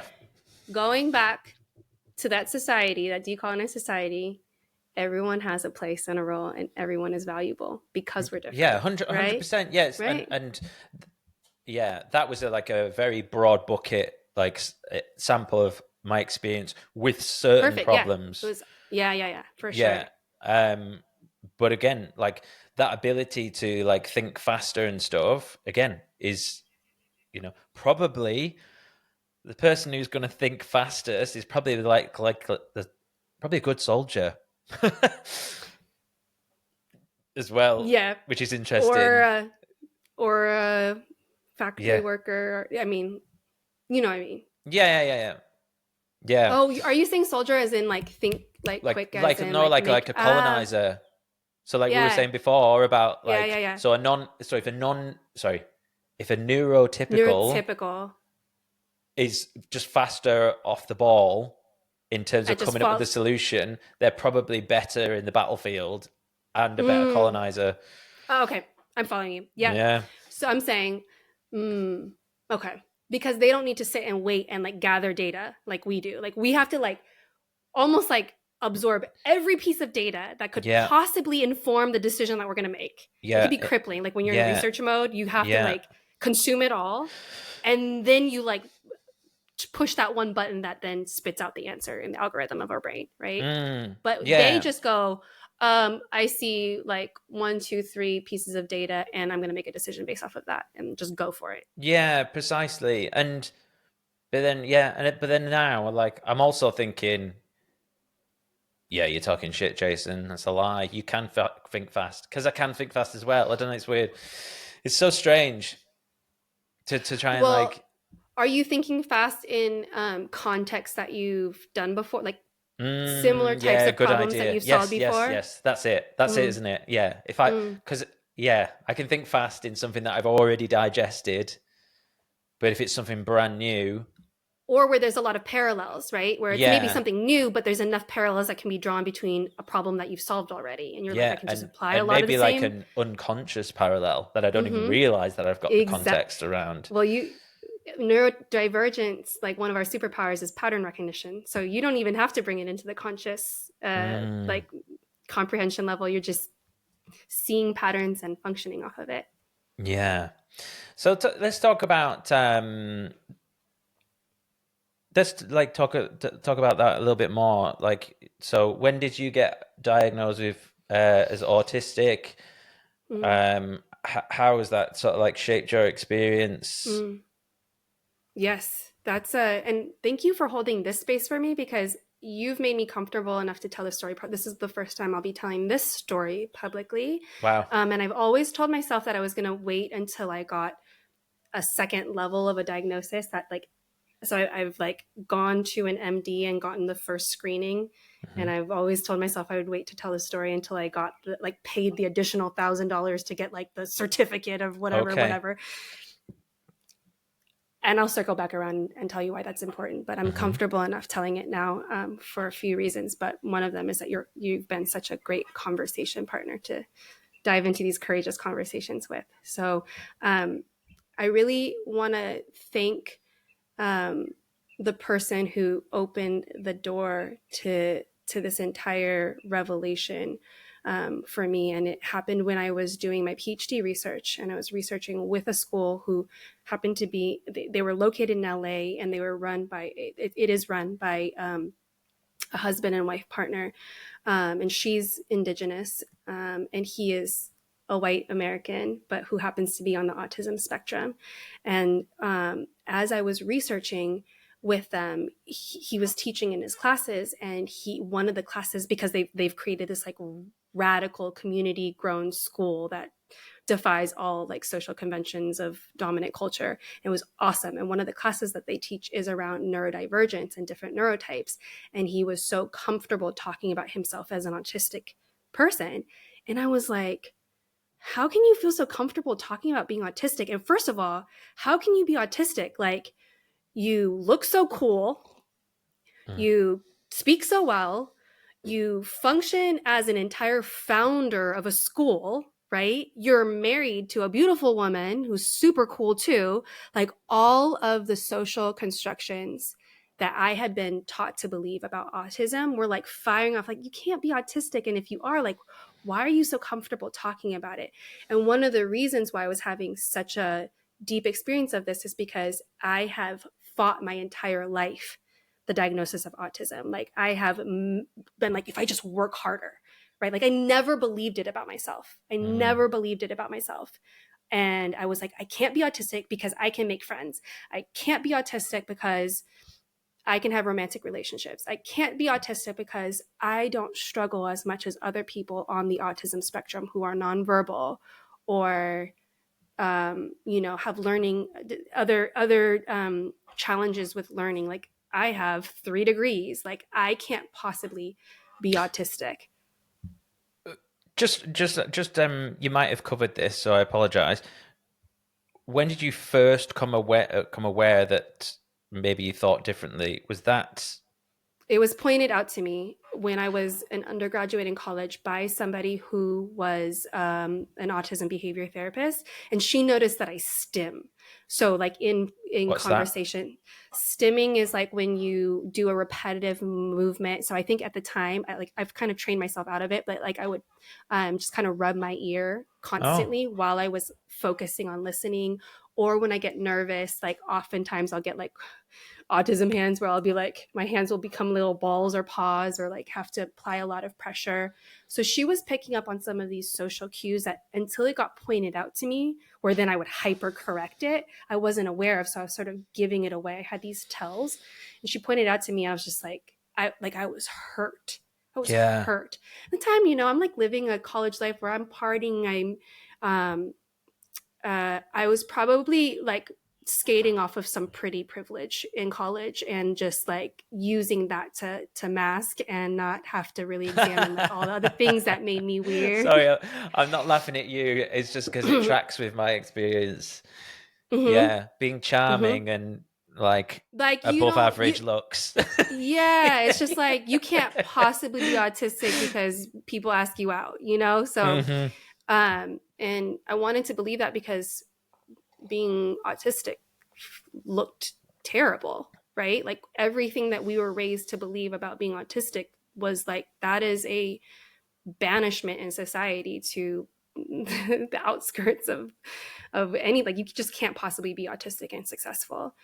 So I was hurt in that first experience, and then I'll fast forward to another moment where I was doing EMDR therapy, which was provided to me as a victim of crime. So in my 20s, I went through experience of sexual assault and then ended up receiving, thankfully, the silver lining in that was that I received top tier therapy as a victim of crime and could not process the assault itself in my therapy because everything that started coming up first was related to both childhood trauma and neurodivergence.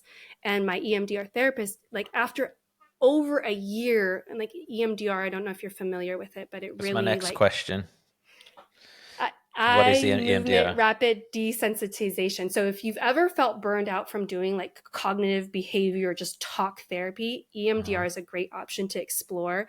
What would happen is that, and this is also in part of my trauma informed framework, like I could not tell the story of my assault to a therapist, even in a safe space. I could not verbalize it because it was not safe. Like what I would experience in my nervous system Hmm. was so crippling and debilitating that I could not talk about it. And so EMDR therapy is a mode of therapy where I would use sensors in my hand. There's also, you can wear headphones and they have sounds, but it stimulates left to right and it mimics putting your brain into REM sleep where it does the work of reprocessing for you.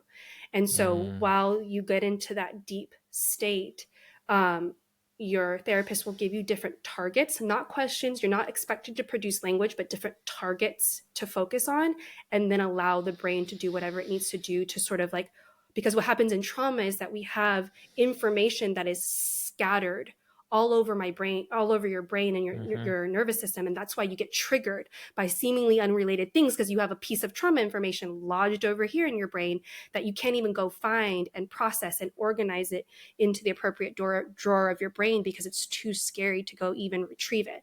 So what happens in EMDR therapy is that your brain will one by one go and collect those pieces of trauma information from the various synapses in your brain, connection points in your brain, and then you do the work. At that point, then whether through being prompted to talk or journal or just reflect on it, of organizing it and containing it in a place that feels safer. So as I was going through this like 2-year process of EMDR therapy with her, she really started to say, "Hey, Joey, I think you need to like look into autism as being one of the things that's coming up for you as as what's coloring your experience with processing trauma. And I like took her resources and I declined. I was like, no, I'm going to work harder on being normal. And the thing I said to her, this is when I'm already a high school teacher, and I was like, I can't possibly be autistic because I serve autistic students and I don't struggle with what they struggle with, right? So I was like so high masked, and also maybe a little bit similar to like what you named about your experience earlier in this conversation about being white and being like, well, I can't tick multiracial because I have all these white privileges, right? Mm-hmm.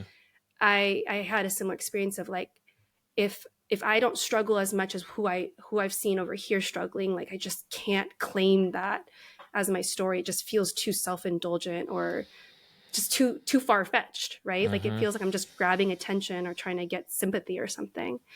So fast forward to this being in the school doing research for my PhD, and Scott being up there like in his rock star clothes and just like the coolest dude and like proudly saying he's autistic. And after, like at the end of the day, as I was wrapping up, I was like, I couldn't get my words out. And I was just like, you said you're autistic. Like I could not get my words out. I wanted to just tell him like, how, why, tell me more. And he goes, Joey, I think you're autistic too. Like people on the spectrum, like, you know how there's a gaydar? There's like a spectrum radar.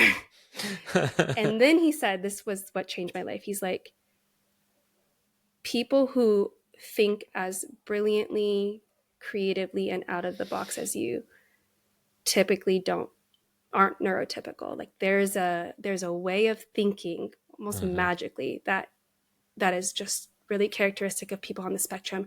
And I burst into tears because it was the first time in my 30, at that point, like 34 years that I'd ever heard someone talk about autism in a positive light as better than neurotypical. How long ago was this? 3 years ago, not even Right. 3 years ago. So this is fresh. Right. Yeah. And then I went home that day crying and called someone close to me and said, this happened to me. And this was their response. Like, oh, I will also say up to this point, I'd been on a search to like figure out what I was having symptoms of, like extreme anxiety, panic attacks, meltdowns, couldn't sleep at night. I would get what I called electric shocks. So I couldn't sleep at night. So I had a lot of like real physical symptoms I was trying to look for answers for anywhere but like Tell me about autism. those electric shocks. Yeah. So like if the room wasn't completely dark and if it wasn't completely quiet and if I hadn't unplugged from devices or using my brain, which was hard to do when I was working full time as a teacher, having 2 babies, and then completing a full-time PhD program. So it was really hard for me to ever unplug.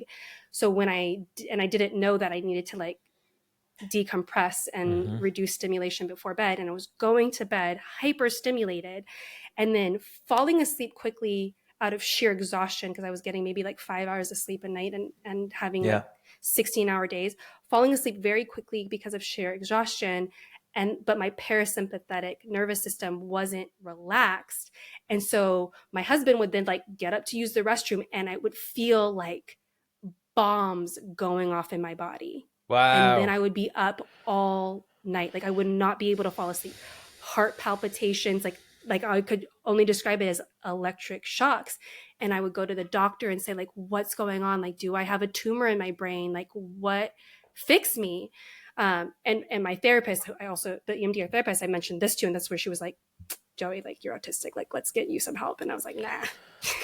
Miss me with that. Let's go down another path of exploration. So I was looking into like hypersensitivity. Like I was trying to self-diagnose with anything else. So when I called this person that was close to me this day after I heard, I had this epiphany moment with Scott, she was just like, can you just like get a diagnosis or not? Because like we're tired of hearing you like. Essentially, she did not believe that I was autistic, and she was tired of me looking for answers that like skimmed on the autism thing. And it reinforced all of the reasons why this diagnosis felt dangerous and felt unsafe and unproductive. And I can't go then into society and be a thought leader or an educator or a whatever in life, because this is just an absolute liability. Nobody wants to hear this story. Nobody wants to hear this diagnosis. Just can it, right? And so that's what I did. Wow. And I only pursued, I did that, but one of the things, thanks to Scott again, they talk about the power of self-diagnosis simply because there's so many medical barriers. It's very expensive to get a medical autism diagnosis as an adult. It's easier when you're a child through like school systems and things like that. But within the autism community, especially autism advocates who are advocating for them within the community themselves, they really promote self-diagnosis, which is like you can download a bunch of tests online, or you can go to community centers and ask for tests. And even if it's not signed off by an MD, they're pretty thorough and give you a good idea. And so I eventually came back maybe 6 months later to exploring some of those tests. And like, I would be like, every single one, it'd be like, highly suggest, or high indications of being on the autism spectrum disorder.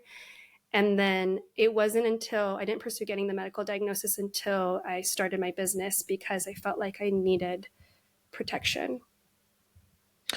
I felt like I needed validation, because I knew that there's people in the public who are just going to have questions or something to say, and that if I am going to advocate for other people who are neurodivergent and offer services that allow them to also be leaders and business owners and founders and these amazing people in society that we actually need, I wanted to be able to say like, hey, I see you, I feel you, and like, I'm going to make this safe for you, Thank you. Thank you for sharing that. Two things. Number one, the sleep thing is interesting because I've had the same. Like, yeah, they're like bombs. And it's manifested in different ways throughout my life, but it's worst. Are you familiar with night terrors? Yes, I looked into that a lot as possible. Yeah, and so that was something that would happen, and like you say, it used to happen to me when I fell into. It was almost like a skip to sleep stage. Yes. So like I dropped in too quick. Yes. And then that's where like it kind of like throws you off. Exactly. And yeah, and I get them on occasion. But yeah, God, it was so, like they're so scary, and it's very difficult to verbalize. So here's how it feels to me. I'll be asleep, and because I've dropped into this deep sleep or whatever, it's like the bit where there's no REM, so that you're not dreaming, you're not aware of anything. It's like the unconscious sleep, isn't it? That deep sleep. Exactly. Yeah. So it's just like you're basically, it's like you're dead. Yeah. There's just nothing, right? Yeah. So you remember like, oh, not enough. Then there's nothing. Nothing. You're living in dead space. Exactly. And then for me, what would happen was, in the blink of an eye, and I might get some imagery with it sometimes, but it was like the feeling was like so familiar to me. This feeling that I would get. Yeah. And it was like, but it was the most terrified I could ever feel in a split second. Sheer terror. Did you ever experience suicidation in those experiences? What does that mean? Because it, like, thoughts of like, I just want to die. It would be better to die than to keep feeling this feeling. Oh, no, okay. The opposite. Like fighting for your life. I don't want to die. Okay. I am dying. Yes, that too. Yeah, I would get both. So that's the feeling I would get. Like you say, in this split second, nothing, and then just the most alarm bells. Yeah, and it is that feels more terrifying than anything I've ever experienced in Waking waking hours. life. Yeah, yeah. 100%. Yeah. And it was so bizarre. And when I was young, when I was in my 20s, I used to make these noises, like horrific, terrifying, blood-curdling noises, like screams. Mm.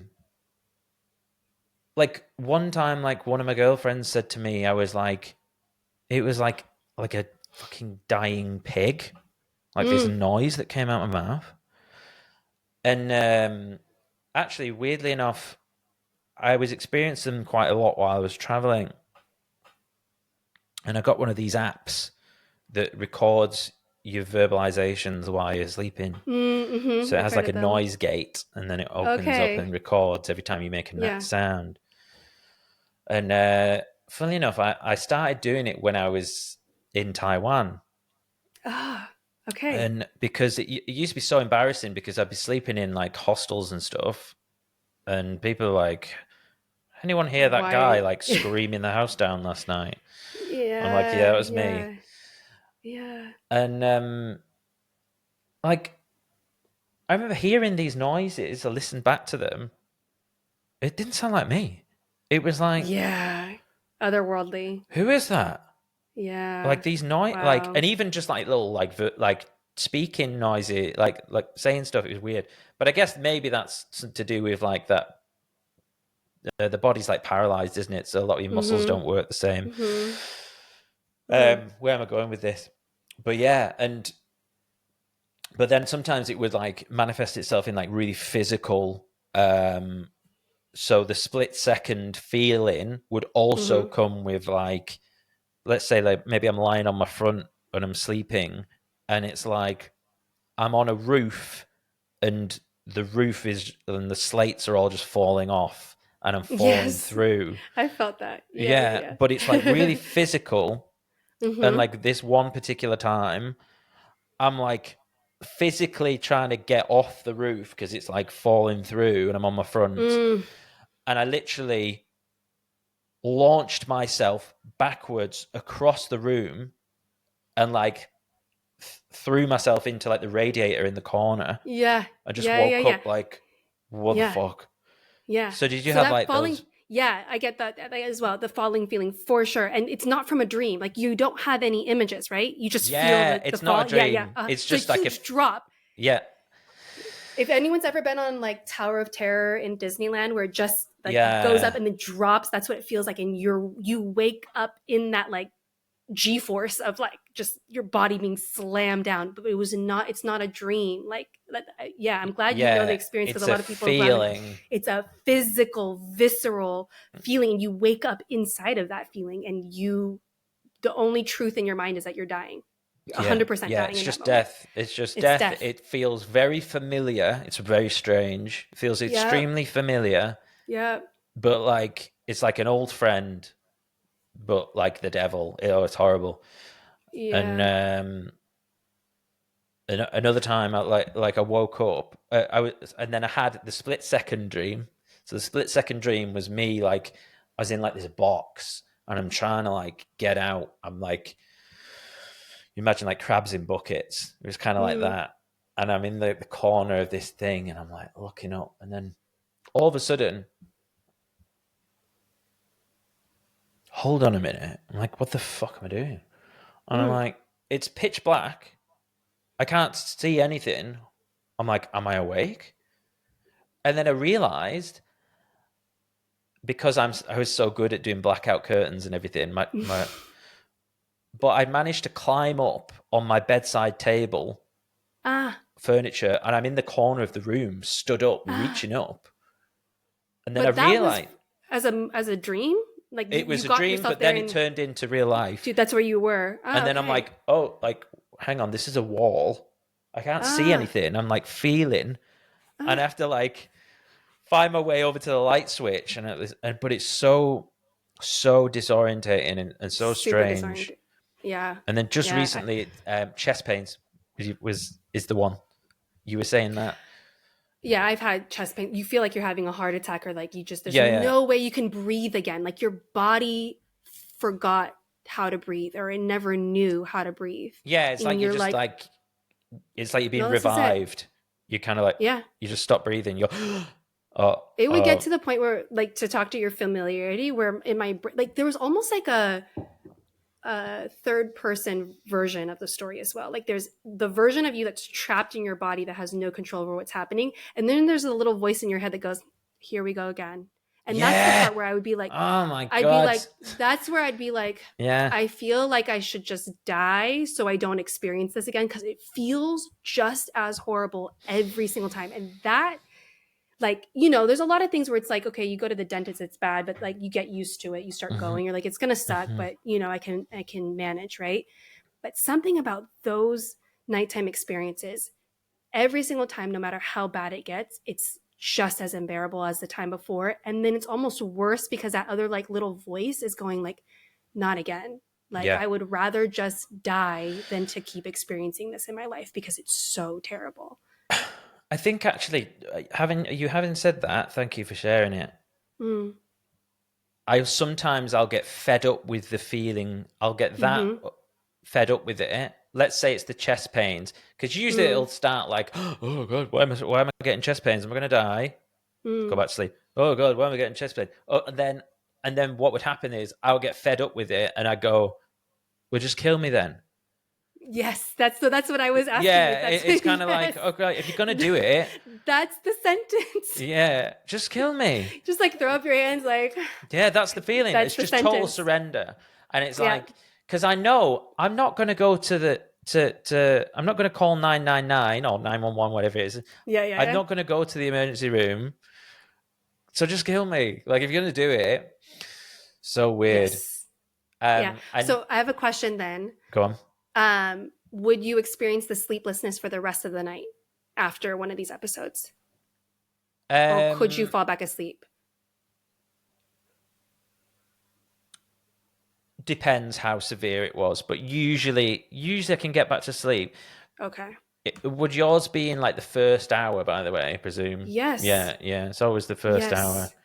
Yeah, and so then with mine, because I would experience like I started calling it the like the hangover, right? Whether it's like a panic attack, I don't know what to call it, Hmm. but I would get the hangover feeling, and I would feel like the residual buzzing in my body the Yeah, rest of the night like into the day. yeah. Yeah, it's horrible. Yeah, you would wake up the next day and like, yeah, this weird like, oh, that happened last night. Mm-hmm. That was It felt like weird. a hangover, like you're Yeah. like you like half ill almost, like you just didn't, you had this discomfort, and it would usually only subside when there was enough daytime stimulation Hmm. that your nervous system kind of like forgot about it, or like now I'm processing conversations and lights and movement and people and all of that other stuff, so it sort of overrides whatever you're experiencing in your nervous system. But I want to say, like, I don't experience those anymore, and that's a lot because of like learning the practices the rituals and practices that I do to like take care of myself. So um I don't experience them much anymore, but I also just leave a little doorway open to saying like, hey, I might have this come up again in my life, so I don't have that perfectionist mentality of like I've conquered the beast, and if it comes back, Yeah. then I've failed somehow. But have you made any progress with it, or is it still something that just like kind of shows up Yeah. whenever? So it's much less intense. So two things on that. Was probably a million things actually, but um actually quitting drinking. So I used to drink. Quitting Mm-hmm. drinking was the best thing I did for my night terrors. Me too. Um I quit yeah, drinking. amazing. And also in general, yeah, that those things are less. Mm-hmm. I did experience a bit more recently, but it's probably my own Mm. fault. So um I take quite a lot of supplements because I'm big into my training and performance and stuff. Mm-hmm. And one of these is Tonga Ali, it's called, which Mm-hmm. is a hormone to help with Mm-hmm. hormones. And Mm-hmm. I tried it once before, and I had the same thing, chest pains. Mm-hmm. And then I Yes. gave them to a friend, or well, my coach actually, And Uh-huh. then I recently started again. I was like, oh, I wonder if I could try those, because I would like higher tea. Everyone wants higher tea Yeah, if you're a yeah. guy. Oh, well, even a woman. But yeah, and then basically, yeah, I had a terrible time. There's something about Yes. the cortisol and what it does to Yeah, me. yeah, yeah. Exactly. Um, but yeah, so I'm not able to take that one. But yeah, just recently it's been really good, and I've just allowing the normal light, even the light from outside, like the street lights, just allowing that to Mm-hmm. come in. And I've been actually focusing on. My house is really cold at the moment. I've got all the windows open, but I've got Mm-hmm. 3 blankets on the bed, Mm-hmm. and I've been sleeping beautifully just this week. Mm. Like there's something, and it's a bit like a weighted blanket, then, isn't it? Yeah, the weighted blanket, Yeah, yes. it's like mimicking being like camping or something. Yeah, and the cold air too. Yeah, oh, I get the Yeah, best sleep camping. yeah. Yeah. Hello, ladies. You see why I'm single? Come to my house where it's like camping. Oh Really dear. though, the best sleep camping, like something about that Yeah, cold, fresh air, and then just like being yeah. Well, it's confined in a natural. That's how we and would the have all slept. circadian rhythms. Yeah, yeah. We both got a wrist tattoo. I wanted to know what yours said. Mine says Shukrani. This was my first tattoo. It means thankful in Swahili, Arabic, which so after that experience being in Tanzania, and that was I was very much in the dark chapter of my life and going through a lot, and I just wanted to keep gratitude, which is something that I learned in Tanzania from the people I was with there, the students, and I was in a Maasai village and living like literally in a mud hut in a Wow. Maasai village, and just it was such a profound moment of just understanding like what we really need in life is so simple, and just to be grateful for what we have. Wow. Yeah, that's a good one. Interesting. Mine says muerte, which is Hmm, death in death Spanish. in Yeah. Spanish. Tell me about that. Uh, it was during my trip. Um, my last country, I was in Mexico. I was on a beach. Hmm. Um, I'd been reading Subtle Art of Not Giving a Fuck by Mark Manson. Mm-hmm, mm-hmm. Um, and it ends talking about kind of like, it's like, why, like, stop giving so many fucks, like we're all going to Mm-hmm. die, just Yeah. live life to the fullest kind of thing. But it was weird. It was kind of like the book, and then I had this like huge realization that all of like everything that I'd experienced up to that point had been like colored by this fear of death. Like my Mm-hmm. anxiety went through my Mm. teens, like it was all like Mm. fear of dying. Night Mm. terrors like kind of coming into Yeah. this, and it was kind of like, and like the sunset was going down. It was just like everything just seemed to like make sense. It was like the first time in my Mm-hmm. life like I'd had like a real like wow, like total insight, and like we're all Yeah. gonna die, and Yeah. not only So is you might as well death, live. yeah, like not only is death inevitable, but it's actually Yeah. necessary for us to live a healthy life. We need it. Yeah. Being in Absolutely. Mexico, like the Day of the Dead, all that, they look Mm. at death very differently to how we do Yeah. in Yes. Western cultures. So it's Yes. about, yeah, being like fearless, and just, you know what if you were going to, yeah, how would you show up if you knew that your death was coming very soon, or whatever. Yeah. Interesting. I have a little prompt. I try and put on this screen, I try and put a prompt for the conversation. Yeah. So sometimes it's to reduce verbal tics, but my one today was, what if this was the last time?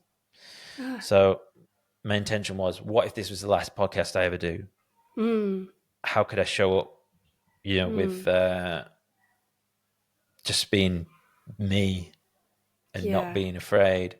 Yeah. It's beautiful. But yeah, I definitely need to take the reframe that you gave me earlier about pausing, and um yeah. So It's your superpower. absolutely. where do you want to go with this? Do you want to wrap things up, or is there anything else you want to talk about? You call the shots. I'm here with you.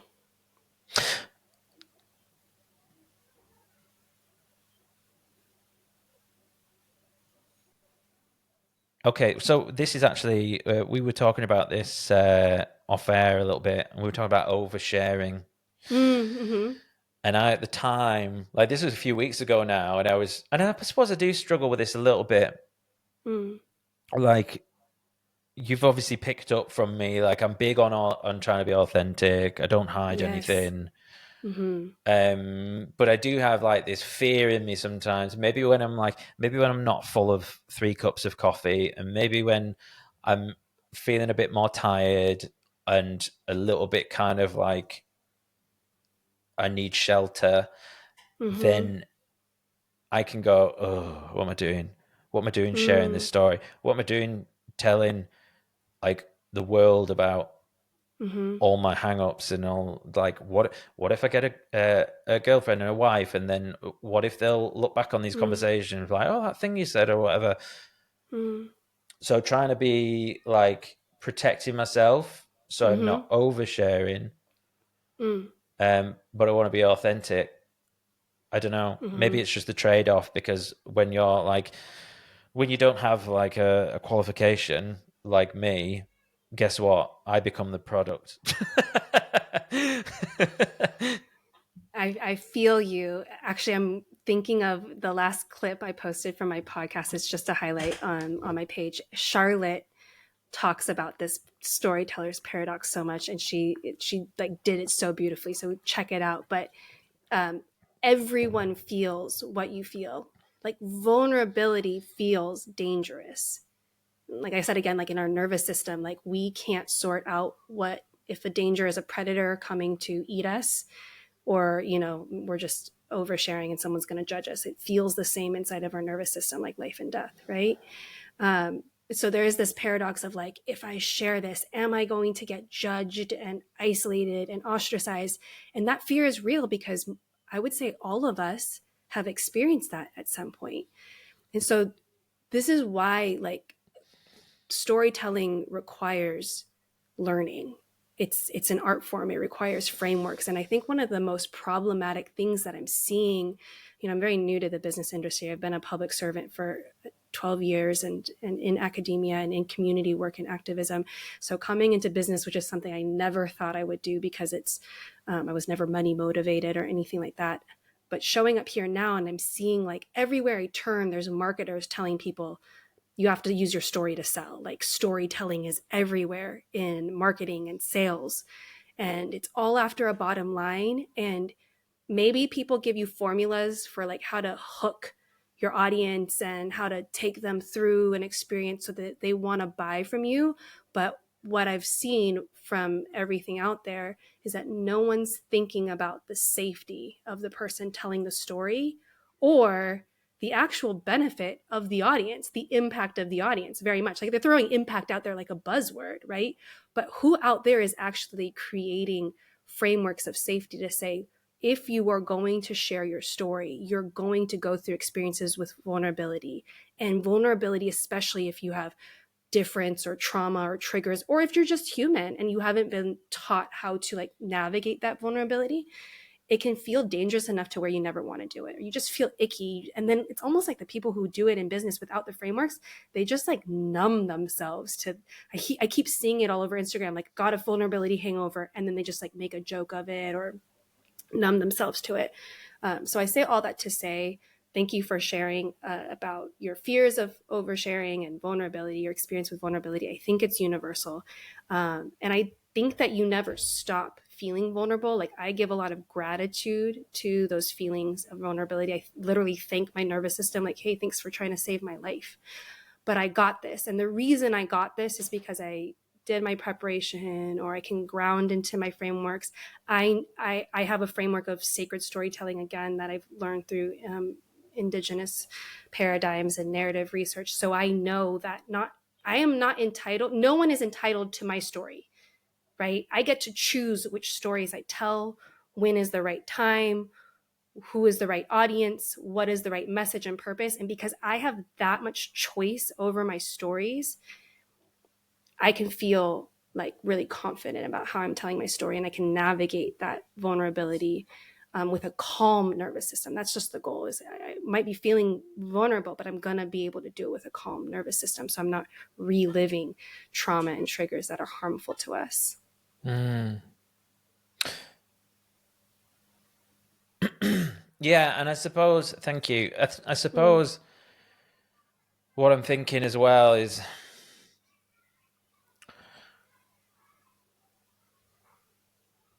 like, have you heard of fear setting? Fear It setting. it's like it's kind of like a stoic practice. Mm. Tim Ferriss kind of popularized it Mm. fairly recently and did a TED talk about it. And it's about, like, you basically just like play out the worst case scenario. So it's like, well, what you're scared of. So Mm-hmm. it's really being intentional and just like asking why, you know. Mm-hmm. So what? Okay, so what's the worst thing that can happen there? Okay, and then what? And then what? And then what? And then what? Mm-hmm. And then usually there's absolutely nothing to be afraid of. Mm. Okay, let's sit with that one. So I did a technique similar to that, and oftentimes with my students, they, especially if they were super nervous to get on stage and perform in front of hundreds of people or whatever, if someone's starting to have a nervous breakdown, we would come to support them, and then they would get through the moment, and we would go, but did you die? And Mm-hmm. no, you're here, you didn't die, so your worst fear didn't come true, right? So I will say that there's some element of that which I find useful and I've practiced, but I will caution that technique without the flip side of the coin is that there actually are a lot of fears that are really viable, like valid, right? Mm. There I can share, I'll just share a one sentence story. I lost a job that was created for me after my PhD was literally created for me, and I was encouraged to share my autism diagnosis at a time where I wasn't ready to share it, but I did because I was mentored to say that, it would come off like as a positive, and Yeah. I lost the job. So that there was Wow. material consequences. There's material consequences for me sharing a piece of my story in the wrong space at the wrong time to the wrong people. So I want to just validate that there are reasons. There's Mm. many stories. I'm sure maybe now you're reflecting that, like, I don't want you to minimize that there have been consequences where our fears played out and it was real and it was valid and it cost us money or time or health or relationships or whatever, and all of that is valid. And that's why, while we can minimize some of the fears, that comes into play after we've done the work to really, like, learn a paradigm that allows you to tell your stories safely and be really empowered in your choices and which messages you're giving. And just remember, no one is entitled to any information from us or any of our stories, and we can still be impactful without sharing every single bit all the time. And I know that, like, that feels like the contradiction to being authentic. Well, that seems so calculated and like highly designed. And I would say, but is it like, are you not experiencing an authentic version of me and my stories right now? These are just the ones that I feel safe telling you, right? Yeah. Yeah, no, that's a really good point. And what it makes me think is I probably need some like strategic reflection Mm, around what I'm willing to share, exactly. and like Mm-hmm. just kind of like make some boundaries Mm-hmm. and have them sort of center of mind, Mm-hmm. as I go into this like journey with the podcast. Because I Mm-hmm. think about, yeah, there definitely are. Extreme example would be something like, if you're one of the biggest podcasters in the world, or if you start getting an audience, quite a lot of them, for example, don't share their, like Joe Rogan, for example, doesn't share anything about his private life. Mm-hmm. Never talks Yeah. about, like, he'll mention his wife, and kids, Mm-hmm. but very much keeps that private. And obviously, yeah, and it's a good idea, because of course there's always Mm-hmm. going to be bad actors out there and people who Mm-hmm. don't have your best interests at heart and stuff. Mm-hmm. So yeah, I think it's deciding which bits of your private life you're going to keep private. And Mm-hmm. yeah, it's yeah, definitely something I need to consider. But I I think when you do, and when you feel super empowered and intentional in the choices of what you share, then it doesn't really matter what the audience's response is, right? So mm, the other piece of the vulnerability is where we attach a lot of importance to the response that we get, right? hmm And I think that once we feel super grounded in, this is a story that I know there's value in it, it impacted me, it taught me a really powerful lesson. Or like in many of the conversations and the stories we've swapped right here, we were sharing stories that allowed each other to feel less alone in our experience, right? mm. And maybe we haven't, maybe we've had some of those conversations with other people before, maybe not. So that's valuable, that building belonging together in our story sharing, that's valuable, or instructing or impacting or inspiring. Or if we're going to bring it back to the world of business and using stories, we are allowing our people to find us. As I'm sharing stories, if you resonate with this and feel like, man, I've been looking for someone with that perspective, with that knowledge forever, because I shared that, you can find me. But it doesn't mean that I have to share all my deepest, darkest secrets. I definitely don't have to share the things that are very raw, that I'm in the moment processing right now. It hasn't even become a story. I'm just in the moment of it. And Hmm. it's far too raw to share with somebody that I don't trust or don't know or anything. We can create a practice of storytelling that is good for both us and the audience, and that still gives us the impact and opportunities that we desire for our stories. Yeah. No, thank you for that. It's no, this has been such a nice conversation. I But I do think yeah, the best conversations are when when I've done all the prep and I've not asked most of the conversation, most of the questions. Most of the question. That's always a good indicator of a good conversation. And also means if we have another one, then I don't need to do any prep. I'll just bring the previous notes. For sure. Okay, before we wrap things up, talk to me about like future plans. What have you got in the pipeline? What are your hopes and dreams for the future?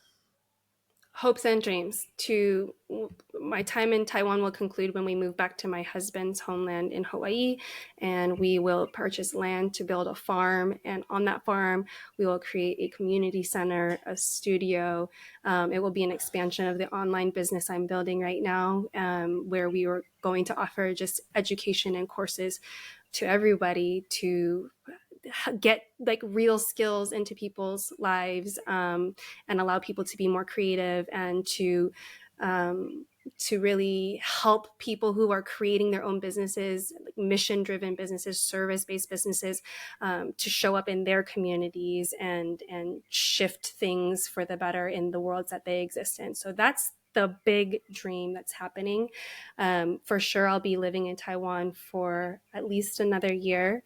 And so overcoming some of those challenges being here, I think it would be a lot easier for me to start a business if I was living in an English speaking place and I could do live events. Mm-hmm. But I am putting together a group coaching program that will start in August. And so I'm feeling good about it. Like for heart-led founders is what I'm saying. Anybody that really needs to systematize their storytelling, get time-saving systems, like get your core story done that you can put on your website that you can get into an interview and talk about, but also have like narrative, like story banks that anytime you want to create content or create messaging, you have it ready to go. And also just that safe space that we talked about where you can practice your public speaking skills and your narrative skills, get feedback.